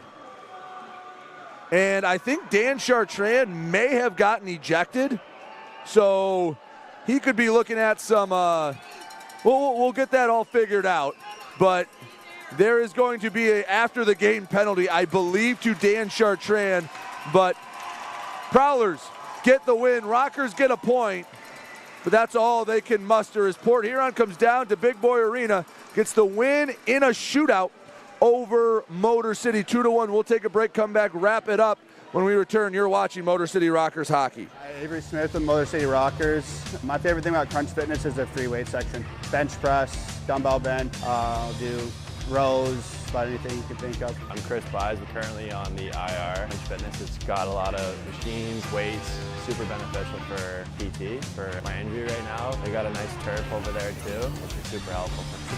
George's here. But one thing I really like about Crunch Fitness is the tanning beds. Rain or snowstorm outside, I don't miss a day in the sun, so I'm always painting my nice bronze color.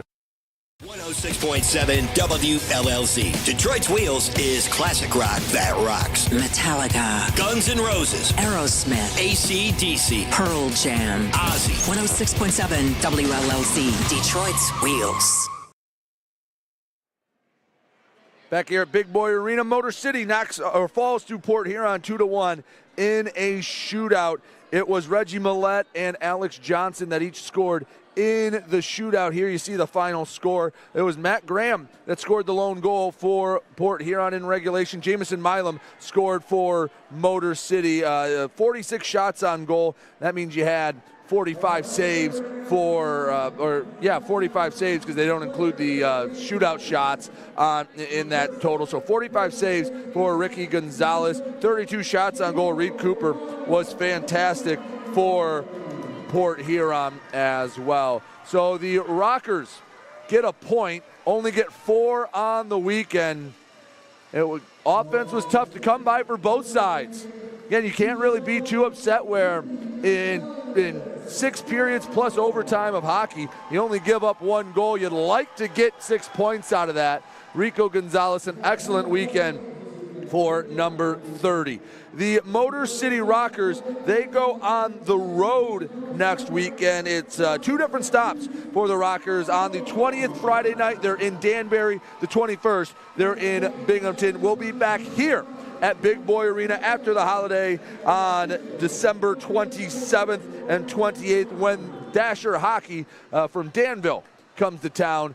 So we will see you then. As for myself, that will do it for me tonight. I've been Brady Beaton, the voice of Motor City Rocker Hockey. I want to thank everyone here at Park Avenue Productions. Thank all our hardworking off-ice officials, and thank you for making me a part of your Saturday night and making the Rockers a part of your weekend as well. Remember, back here on the 27th, Prowlers win it 2-1 in a shootout. Thank you so much for watching. Hope you all have a safe and wonderful weekend.